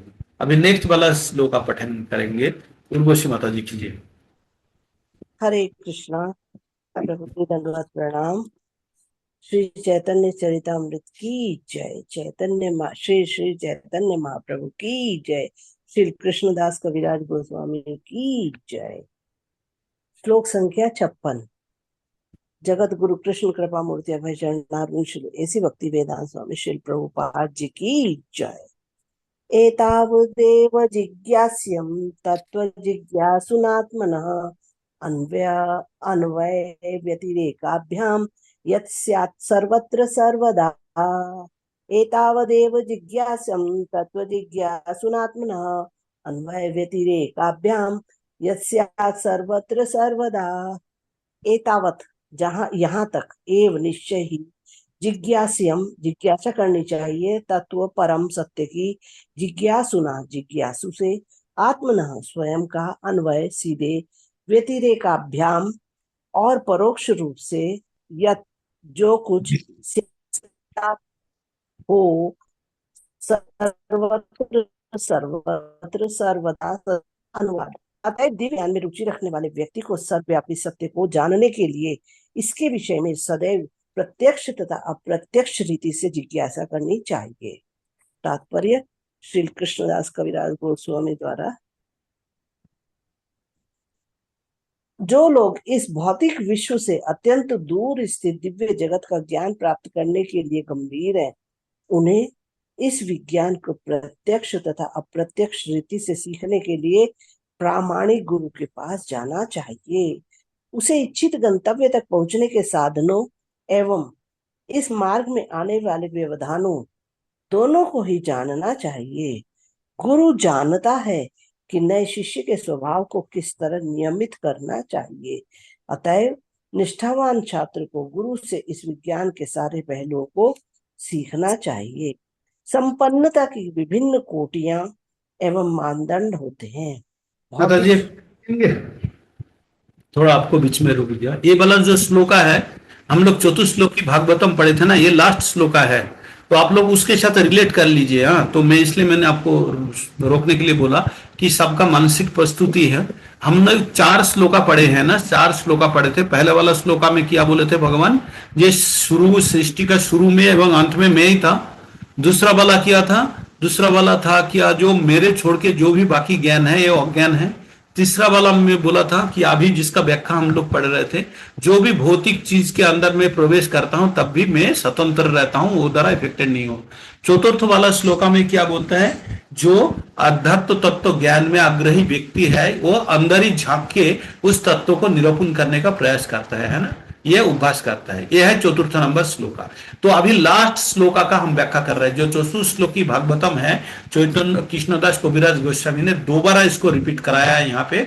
56 नंबर, 53, 54, 55, 55 और 56, जो 4 श्लोका है ये भागवतम का चतुश्लोकी गीता, वहां पे 32, 33, 34 और 35 द्वारा बताया गया है, जो 9 नंबर अध्याय का 2 नंबर कैंटो का 9 नंबर अध्याय में था। ठीक, अभी जो माता जी ने ये श्लोका पढ़ रहा है वो लास्ट श्लोका है भागवतम का, जो चतुश्लोकी भागवतम का है ना, उसके साथ रिलेट करके पढ़िए। ठीक है, इतना दूर तक सब अलाइंड है मेरा साथ? हरे कृष्णा। हाँ, पढ़िए माता जी, आप अभी पढ़िए। 53, 54, 55 एंड 56 4 श्लोका है। अभी तक तो जो पढ़िए माता जी। जो लोग इस भौतिक विश्व से अत्यंत दूर स्थित दिव्य जगत का ज्ञान प्राप्त करने के लिए गंभीर हैं, उन्हें इस विज्ञान को प्रत्यक्ष तथा अप्रत्यक्ष रीति से सीखने के लिए प्रामाणिक गुरु के पास जाना चाहिए। उसे इच्छित गंतव्य तक पहुंचने के साधनों एवं इस मार्ग में आने वाले व्यवधानों दोनों को ही जानना चाहिए। गुरु जानता है कि नए शिष्य के स्वभाव को किस तरह नियमित करना चाहिए। अतएव निष्ठावान छात्र को गुरु से इस विज्ञान के सारे पहलुओं को सीखना चाहिए। संपन्नता की विभिन्न कोटियां एवं मानदंड होते हैं। भौतिक श्रम में लगे हुए साधारण व्यक्ति की सुख सुविधा का स्तर सबसे घटिया होता है, क्योंकि इसका संबंध शरीर से होता है। ऐसी शारीरिक सुविधा का सर्वोच्च स्तर सकाम कर्मी द्वारा प्राप्त किया जाता है, जो अपने पुण्य कर्मों के कारण स्वर्ग अर्थात शक्ति प्राप्त सृजनशील देवताओं के लोक तक पहुंचता है।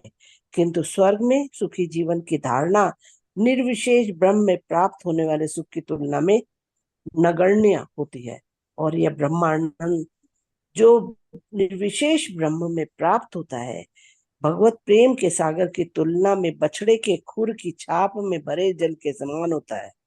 जब मनुष्य में भगवान के प्रति शुद्ध प्रेम उत्पन्न हो जाता है, तब भगवान के सानिध्य से उसे दिव्य सुख का सागर प्राप्त होता है।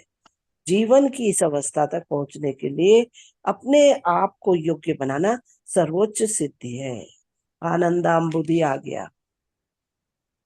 मनुष्य को चाहिए कि वह भगवत धाम वापस जाने के लिए टिकट खरीदने का प्रयास करे। ऐसे टिकट का दाम उसके लिए तीव्र इच्छा है, जो सरलता से नहीं जगती। भले ही कोई हजारों जन्म तक लगातार पुण्य कर्म क्यों न करता रहे, समय के साथ सारे भौतिक संबंध नष्ट हो जाएंगे। किंतु यदि एक बार कोई भगवान के साथ किसी विशेष रस में संबंध स्थापित कर लेता है तो यह भौतिक जगत के संहार के बाद भी नहीं टूटता। कितना अच्छा इसमें वो दिया हुआ है, बहुत ही अच्छा। मनुष्य को गुरु के पारदर्शी माध्यम द्वारा यह समझना चाहिए कि भगवान सर्वत्र अपने दिव्य स्वभाव में विद्यमान रहते हैं और भगवान के साथ जीवों के संबंध इस भौतिक जगत में भी प्रत्यक्ष तथा अप्रत्यक्ष रूप से सर्वत्र बने रहते हैं। आध्यात्मिक जगत में भगवान के साथ 5 प्रकार के संबंध पाए जाते हैं: शांत, दास्य, सख्य, वात्सल्य और माधुर्य। इन रसों के विकृत प्रतिबिंब भौतिक जगत में पाए जाते हैं। जमीन, घर, सामान तथा अन्य जड़ पदार्थ शांत अथवा तटस्थ रूप में संबंधित रहते हैं, जबकि सेवक दास्य संबंध में कार्य करते हैं। मित्रों के बीच पारस्परिक आदान प्रदान सख्य कहलाता है। बालक के प्रति माता पिता का स्नेह वात्सल्य कहलाता है और पति पत्नी का प्रेम व्यवहार माधुर्य कहलाता है। भौतिक जगत में ये 5 संबंध मूल शुद्ध तत्वों के विकृत प्रतिबिंब होते हैं। प्रामाणिक गुरु के मार्गदर्शन में इन 5 शुद्ध भावों का पूर्ण पुरुषोत्तम भगवान से संबंध समझना चाहिए और इनमें सिद्धि प्राप्त करनी चाहिए। भौतिक जगत में विकृत रसों से हताशा आती है। यदि इन रसों को भगवान कृष्ण के साथ स्थापित किया जाए तो उसका परिणाम सनातन आनंदमय जीवन होता है, जो चिरस्थायी बताया प्रभु जी ने।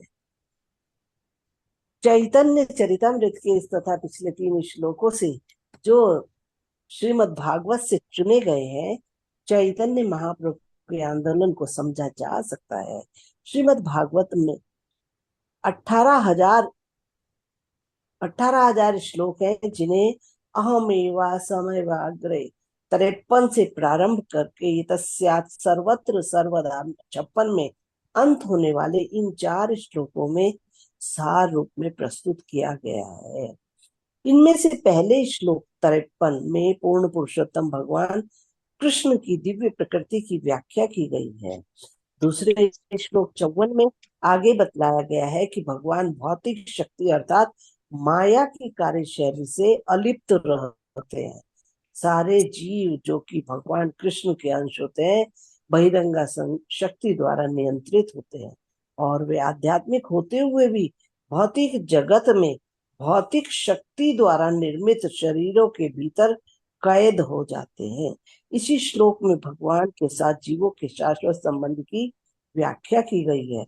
अगले श्लोक 55 में यह उपदेश है कि पूर्ण पुरुषोत्तम भगवान अपनी अचिंत्य शक्तियों द्वारा जीवों तथा भौतिक शक्ति से एक साथ एक होकर भिन्न भी है। यह ज्ञान अचिंत्य भेदाभेद तत्व कहलाता है। जब कोई व्यक्तिगत जीव परम भगवान श्री कृष्ण की शरण में जाता है तो वह भगवान के लिए सहज दिव्य प्रेम विकसित कर सकता है। यही शरणागति की विधि मनुष्य के मूल चिंतन का विषय होना चाहिए।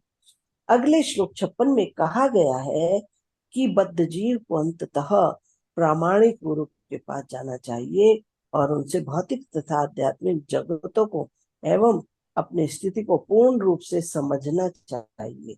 यहाँ पर अन्वय व्यतिरेकाभ्याम शब्द, जिनका अर्थ प्रत्यक्ष तथा अप्रत्यक्ष रूप से है, सुझाते हैं कि मनुष्य को भक्ति की विधि के दोनों पहलुओं को सीखना चाहिए। उसे प्रत्यक्ष रीति से भक्ति विधि संपन्न करनी चाहिए तथा अप्रत्यक्ष रूप से प्रगति में आने वाली बाधाओं से बचना चाहिए। हरे कृष्णा। हरे कृष्णा। एक चीज मैं लास्ट से शुरू हूँ, एक चीज मैं आप लोगों को बताने चाहता हूँ। ये जो सब्जेक्ट लिखा है, तो हमारा साथ जो कॉलेज में पढ़ाते थे प्रभु जी है, रविंद्र नारायण त्रिपाठी प्रभु जी है। प्रभु जी एक चीज बोलिए, ये जो लास्ट वाला सेंटेंस है, जिनका अर्थ प्रत्यक्ष तथा अप्रत्यक्ष रूप से है, सुझाते हैं कि मनुष्य को भक्ति की विधि को दोनों पहलुओं को सीखना चाहिए। उन्हें प्रत्यक्ष रीति से भक्ति विधि का संपन्न करनी चाहिए तथा अप्रत्यक्ष रूप से प्रगति की आने वाली बाधाओं से बचना चाहिए।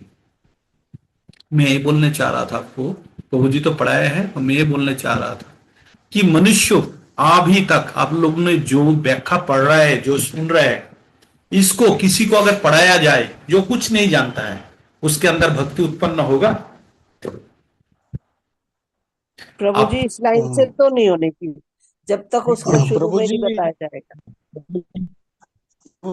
मैं फोन पे बहुत सारे आपको बहुत सारे बोल रहा हूँ, लेकिन प्रभु अंदर ओरिजिन नहीं है, और वो ग्रहण नहीं, वो फिर भौतिक चीज में लगते हैं। उनका जो नेचर है स्वार्थपरता और ये मतलब जितना बुरी चीज है उसका वो सब करते रहते हैं, उसका प्रभाव नहीं पड़ता है प्रभु जी। मैं अनुभव किया हूँ प्रभु जी, जितना भी भगवान के बारे में, मैं जब भी फोन करता है तो 5 मिनट 2 मिनट भगवान के बारे में बताता हूँ, फिर बाकी बात बताता हूँ। कोई फर्क नहीं पड़ता है प्रभु जी। मुझे आश्चर्य लगता है, अरे भाई क्यों इन लोग इंटरेस्टेड नहीं है? College college college college college, ये स्कूल ये बोला, ये ऐसा हो गया, प्रिंसिपाल ने ऐसा बोला, इसमें प्रभु जी 24 आवर्स लगे रहते हैं प्रभु जी।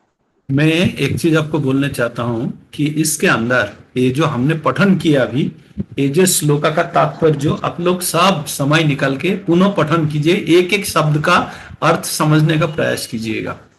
प्रभुपाद जी ने जो चीज बताया है यहाँ पे, जो आप लोग स्वयं उपलब्धि कीजिए। अगर जिसके अंदर भक्ति ना हो तो इतना ये सेंटेंस पढ़ने लायक स्थिति में आएगा नहीं, ये स्थिति में आएगा नहीं जिसके अंदर भक्ति ना हो। लेकिन अगर इसको अगर किसी को पढ़ा देते हैं तो उसका अंदर भक्ति उत्पन्न होगा, ऐसा कोई बात नहीं है। मतलब यहां तक जो भी आके पहुंचे हैं उसके अंदर भक्ति है, तभी यहां तक आके पहुंचे हैं। ये अत्यंत गहरा रहस्य है, ये संदेह अतीत है, संदेह के बाहर है। ये आत्म द्वारा उपलब्धि का विषय है, ये कोई भौतिक चीज द्वारा इसको समझ नहीं सकते हैं। ये श्रवण करना या पठन करना, जब तक मनन नहीं करेंगे या आत्म विश्लेषण करके स्वयं के ऊपर डाल के नहीं देखेंगे, तब तक ये भक्ति का स्तर पे नहीं लेके जा पाएंगे। तो इसलिए एक बहुत गहरा तत्व। प्रभु जी, हाँ प्रभु जी, ये बहुत अच्छा है प्रभु जी। आज एक प्रॉब्लम में फंसा था प्रभु जी, एक बता देता हूँ प्रभु जी। मेरा बेटा डॉक्टर जो डेंटिस्ट है, वो एक HIV पेशेंट को मतलब ट्रीटमेंट कर दिया, तो उसको थोड़ा डर लगा। अरे भाई HIV पेशेंट, दांत में रक्त भी निकलता है, खून भी निकलता है। तो हम लोग बुर्ला गए थे प्रभु जी, वहाँ पे मैं चाय पी रहा था। मैं मतलब ऐसे नहीं पीना चाहिए, तो वहाँ पे बैठ रहा था और भगवान को सोच रहा था, भगवान क्या ये किया? अरे सब कुछ तेरा ठीक हो जाएगा, क्यों परेशान होता है? रिपोर्ट आया नेगेटिव प्रभु जी।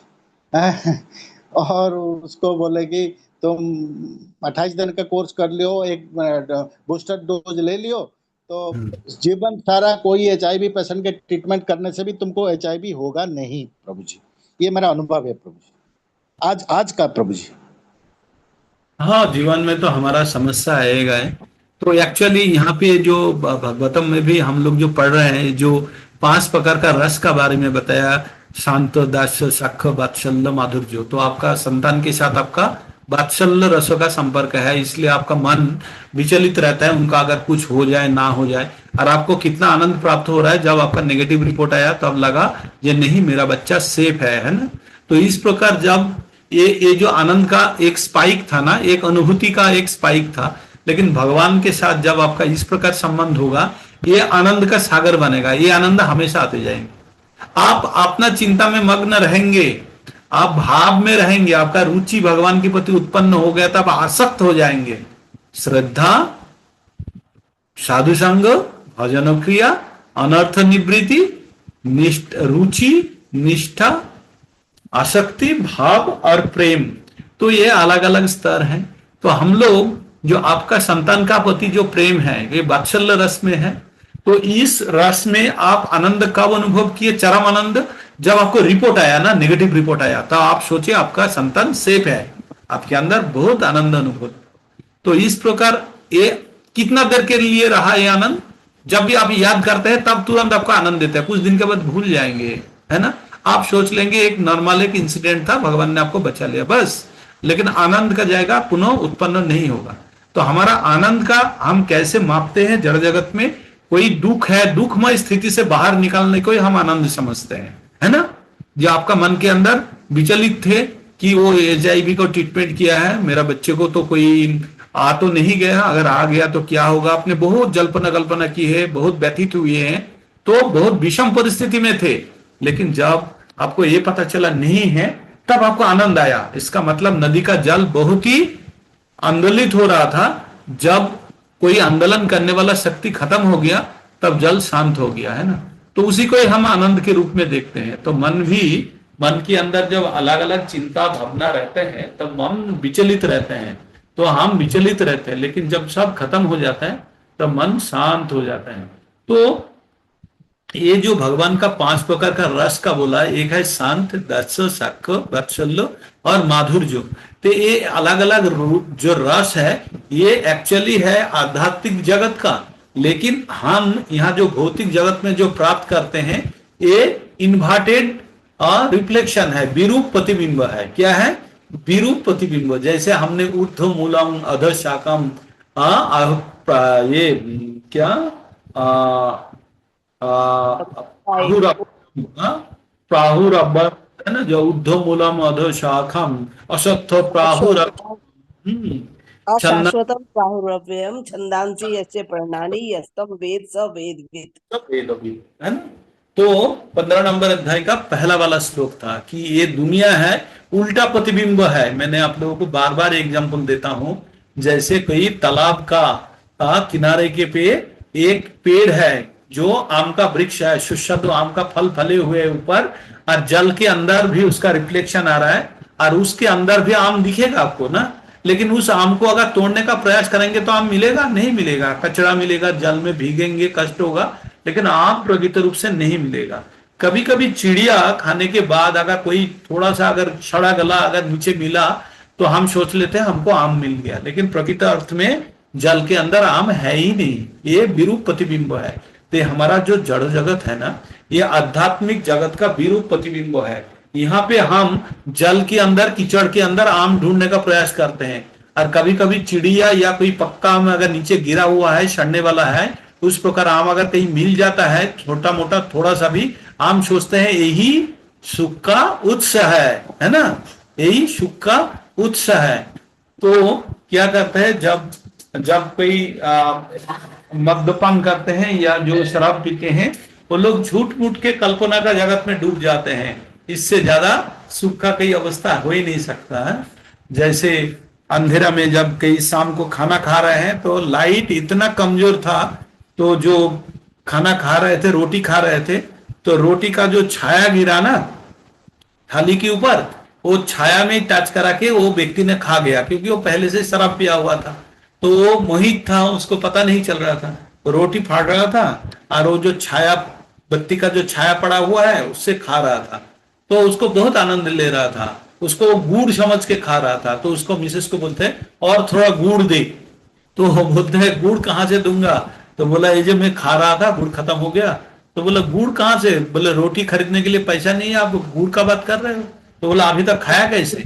तो बोला वो जो बत्ती था ना उसका छाया गिरा था, उससे आप टच करा के खाया।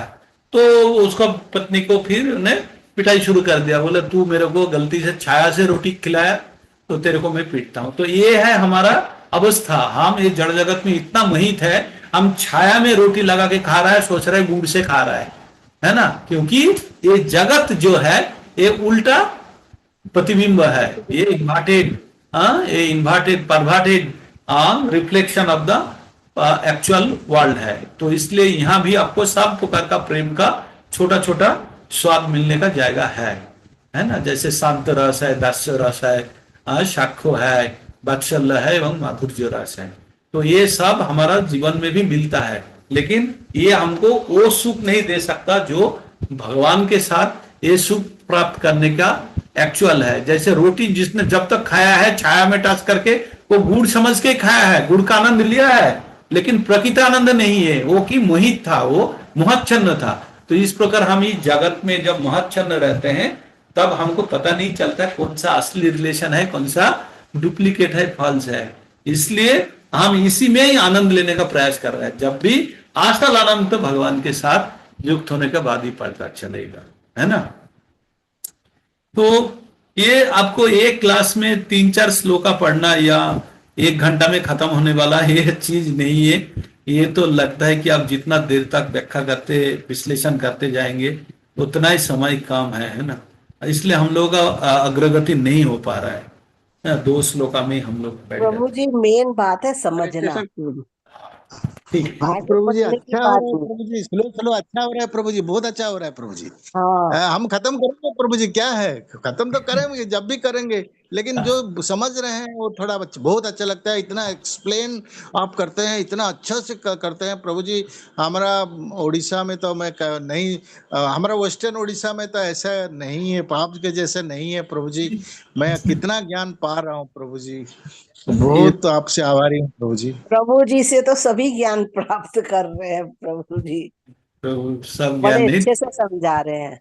हम लोग पुस्तक में जो है वही पढ़ रहे, उपलब्धि स्तर पे नहीं पहुंचे माता जी। उपलब्धि चाहिए हमें, तो भगवान से वो प्रार्थना करना है कि भगवान हम जो पढ़ रहे हैं थोड़ा बहुत तो समझ रहा है, लेकिन उसको उपलब्धि स्तर पे कैसे लेके जाए, जीवन पे कैसे उतारा जाए, और उस उपलब्धि को कैसे हमने, जब आप उपलब्धि से बोलेंगे ना तो दुनिया आपको पूरा पागल होकर, मोहित होकर सुनेगा। क्योंकि मैं एक चीज आप जान लीजिए, आप किसी को कोई चीज बोल रहे हो और वो नहीं सुन रहा है, मतलब उनका गलती नहीं है। गलती किनका है? मेरा अंदर शुद्धता नहीं है, इसलिए उसका वहां तक नहीं पहुंच पा रहा है ना। तो आप कोई दवा है किसी का शरीर में प्रवेश करा रहे हो इंजेक्शन से, अब जो जब प्रेस प्रेस कर रहे हैं शरीर के अंदर नहीं जा रहा है, मतलब दवाई का कमी नहीं है, कमी है इंजेक्शन का। इंजेक्शन का जो औजार है ना वो ठीक नहीं है, इसलिए नहीं जा रहा है। तो ज्ञान तो पूर्ण है, स्पष्ट है, लेकिन अगर दूसरे के अंदर ट्रांसफर नहीं कर पा रहा हूं, मतलब इट इज माई फेल्योर, है ना। तो जब मैं उपलब्धि स्तर में, जब मैं इनको हजम कर लूंगा, पचा लूंगा, अपना आत्मा अपना स्तर पे मैं जब उपलब्धि स्तर पे लेके जाऊंगा, तब जिसके ऊपर प्रयोग करेंगे वो सुंदर रूप से प्रयोग आएगा। तो ये हमको हमेशा कोशिश करना है कि उपलब्धि स्तर पे कैसे पहुंचना है।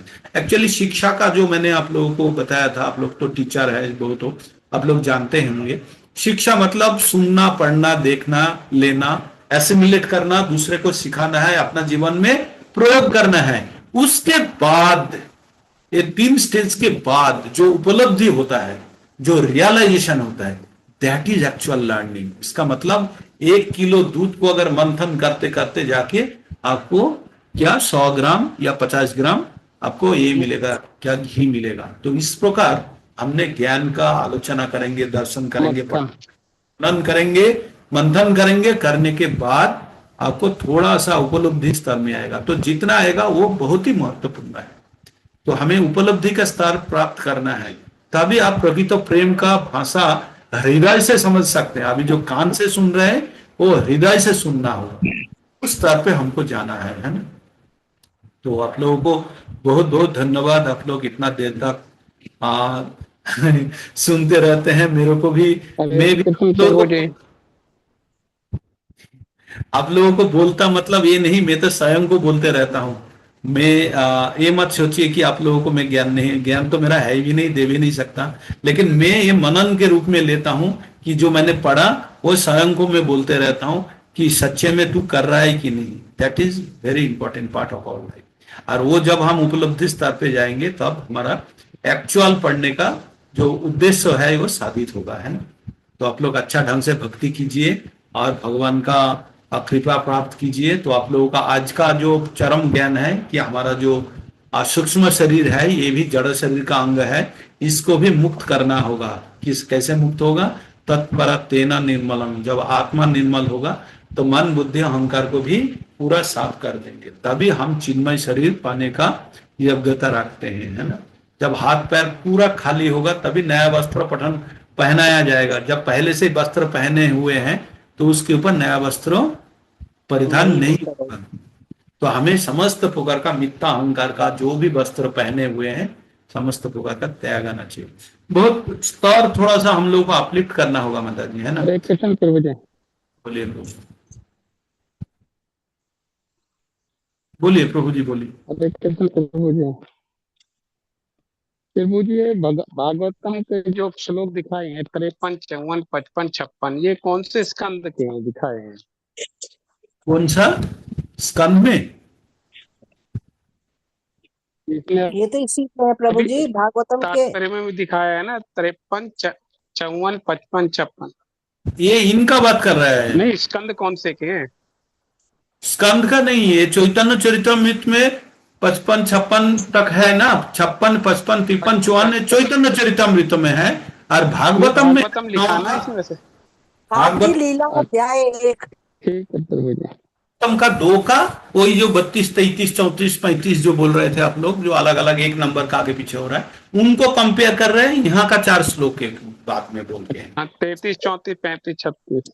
हाँ हाँ हाँ, उसके साथ मिला रहा है इनका 55, 56 ये समझ गया। 53, 54, 55, 56 है ना। तो कभी कभी आध्यात्मिक चेतना में कभी कभी डूब के रही। हाँ, जड़ जगत का जो जड़ जगत का जो चिंता है, इससे थोड़ा सा मुक्त होना होगा आध्यात्मिक स्तर में जाने के लिए। भगवान से हमेशा प्रार्थना करते रहना है। ये भगवान का प्रार्थना द्वारा ही होगा। कोई सदगुरु का शरण मिल जाए। हम लोगों को तो दीक्षा मिला है, गुरु जी का आश्रय मिला है, गुरु जी का आशीर्वाद मिला है, तभी ये सब जो हो रहा है। तो जो अभी भी प्राप्त नहीं किया, आप लोग भी प्रस्तुत रहिए गुरु जी का ये पाने के लिए। जिनको भी अभी इच्छा प्रकाश कर रहे हैं या जो भी नाम दे के रखे हैं, वो लोग तो रहिए। जो भी बाकी प्रस्तुत हो रहा है वो भी अब बोलिए, हमको भी बोलिए कि कब आप चाहते हैं दीक्षा हो जाए। क्योंकि भगवान का ये प्राप्त करने के लिए, आशीर्वाद प्राप्त करने के लिए गुरु जी का कृपा बहुत जरूरत है। गुरु कृपा के बगैर कुछ भी नहीं आगे बढ़ेगा। वो सबसे बड़ा क्राइटेरिया है। नदी पार होने के लिए नाव का जरूरत है, और नाव है गुरु, है ना। तो आपको गुरु लेना ही होगा, नहीं तो नहीं होगा। हम लोगों का जो भौतिक ज्ञान तो कोई भी गुरु दे देते हैं, गुरु को भूल जाते, लेकिन आध्यात्मिक जो उपलब्धियां है आपके अंदर, जो उपलब्धि स्तर पे ले जाने के लिए गुरु ही है।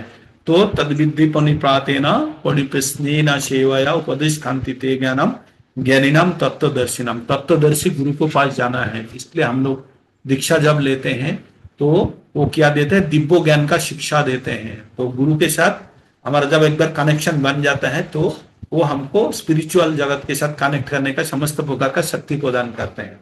तो वो लेने के लिए उत्कंठा होना चाहिए। तो आप लोग भी जो जो नहीं प्राप्त किए हैं वो प्रस्तुत हो जाए। इनके लिए 4 काम करते हैं हम लोग। क्या करते हैं, 4 नियम पालन करते हैं कठोर रूप से। एक है आमिष वर्जन, प्याज लहसुन मसूर का दाल, ये समस्त कुछ वर्जन करते हैं। और क्या करते हैं, कोई भी किसी भी प्रकार का नशा इंक्लूडिंग चाय और किसी भी प्रकार का इलिसिट सेक्स या इलिसिट रिलेशनशिप, किसी के साथ अवैध संपर्क किसी भी स्त्री या पुरुष के साथ नहीं होनी चाहिए। और चौथा नंबर है लटरी जुआ इत्यादि त्याग होना चाहिए, ये नहीं होना चाहिए। हाँ, तो ये जो किसके साथ रिलेटेड है, ये एक्चुअली धर्म का 4 पाया के साथ रिलेटेड है। 4 legs ऑफ धर्म। धर्म का 4 लेग क्या क्या है, सत्यता, सत्यता, दया, तपस्या और पवित्रता। ये चारों है भक्ति का या धर्म का 4 पैर है। तो ये 4 पैर अगर जो आमिष ग्रहण करते हैं वो दया को तोड़ देते हैं, जो नशा करते हैं वो तपस्या को तोड़ देते हैं, जो मिथ्या या दुराचार करते हैं वो शौचता का तोड़ देते हैं, जो मिथ्या बोलते हैं वो सत्यता वाला पैर तोड़ देते हैं। तो किसी भी धर्म, जैसे कोई वृक्षों का अगर 4 ही टांग तोड़ दिया तो धर्म कहाँ गिर जाएगा ना, खड़ा रहेगा। तो वर्तमान समाज में जो भी आप देख रहे हो, और इसका मतलब आपको लगता है ना कोई धर्म बोल के कोई चीज ही नहीं है, बार बार बोलते हैं हम लोग, कोई मनुष्य का धर्म ही नहीं है, मतलब पूरा गिर चुके हैं बोलते हैं। इसका मूल कारण यही है कि आमिष ग्रहण करते हैं। जिस दिन ये दुनिया में पशु हत्या बंद हो जाएगा उस दिन दुनिया शांत हो जाएगा। इतना लड़ाई झगड़ा मारा मारी कटाकाटी सब खत्म हो जाएगा, ये नहीं रहेगा जिस दिन पशु हत्या बंद हो जाएगा। तो ये माया का जगत में जो दुर्गा देवी ने एक लालच देके रखा है, पशु हत्या करो और उसका मांस खाओ, आनंद लो और आप फंसो और यहीं पड़े रहो। तो जो दीक्षा लेने के लिए जो उद्ग्रीव रहते हैं, ये 4 नियम और 16 माला का जप नियमित रूप से कम 1 साल करने के बाद आपका जो मेंटर होंगे, आपका जो पथ प्रदर्शक होंगे, काउंसिलर होंगे, वो रेकमेंड करके देंगे। उसके बाद गुरु जी का सर चरणाश्रय मिलेगा, आशीर्वाद प्राप्त करेंगे। गुरु जी को श्रवण करना है, करके उनको साथ स्वयं को कनेक्ट करना है। जब कनेक्टिविटी बन जाते हैं उसके बाद आपको गुरु जी उसका इच्छा के अनुसार, समय के अनुसार आपको दीक्षा प्रदान करेंगे, और वही दीक्षा होगा आपका gateway to escape from this material world है। लेकिन सही ढंग से उसको उपयोग करना है। तो आप लोग जो जो प्रस्तुत हो रहे हैं, अगर देवशंकर प्रभु जी को आपने बोल के रखे तो अच्छा है, अगर नहीं भी बोले हैं या मन ही मन में प्रस्तुत हो रहा है तो मेरे को भी बोल सकते हैं, मैं प्रभु जी के साथ कनेक्ट कर दूंगा, है ना। तो ये था आज का क्लास। आप लोगों का बहुत बहुत आभारी रहता हूं कि आप लोग सुनते रहते हैं। मैं रिकॉर्डिंग बंद कर रहा हूं।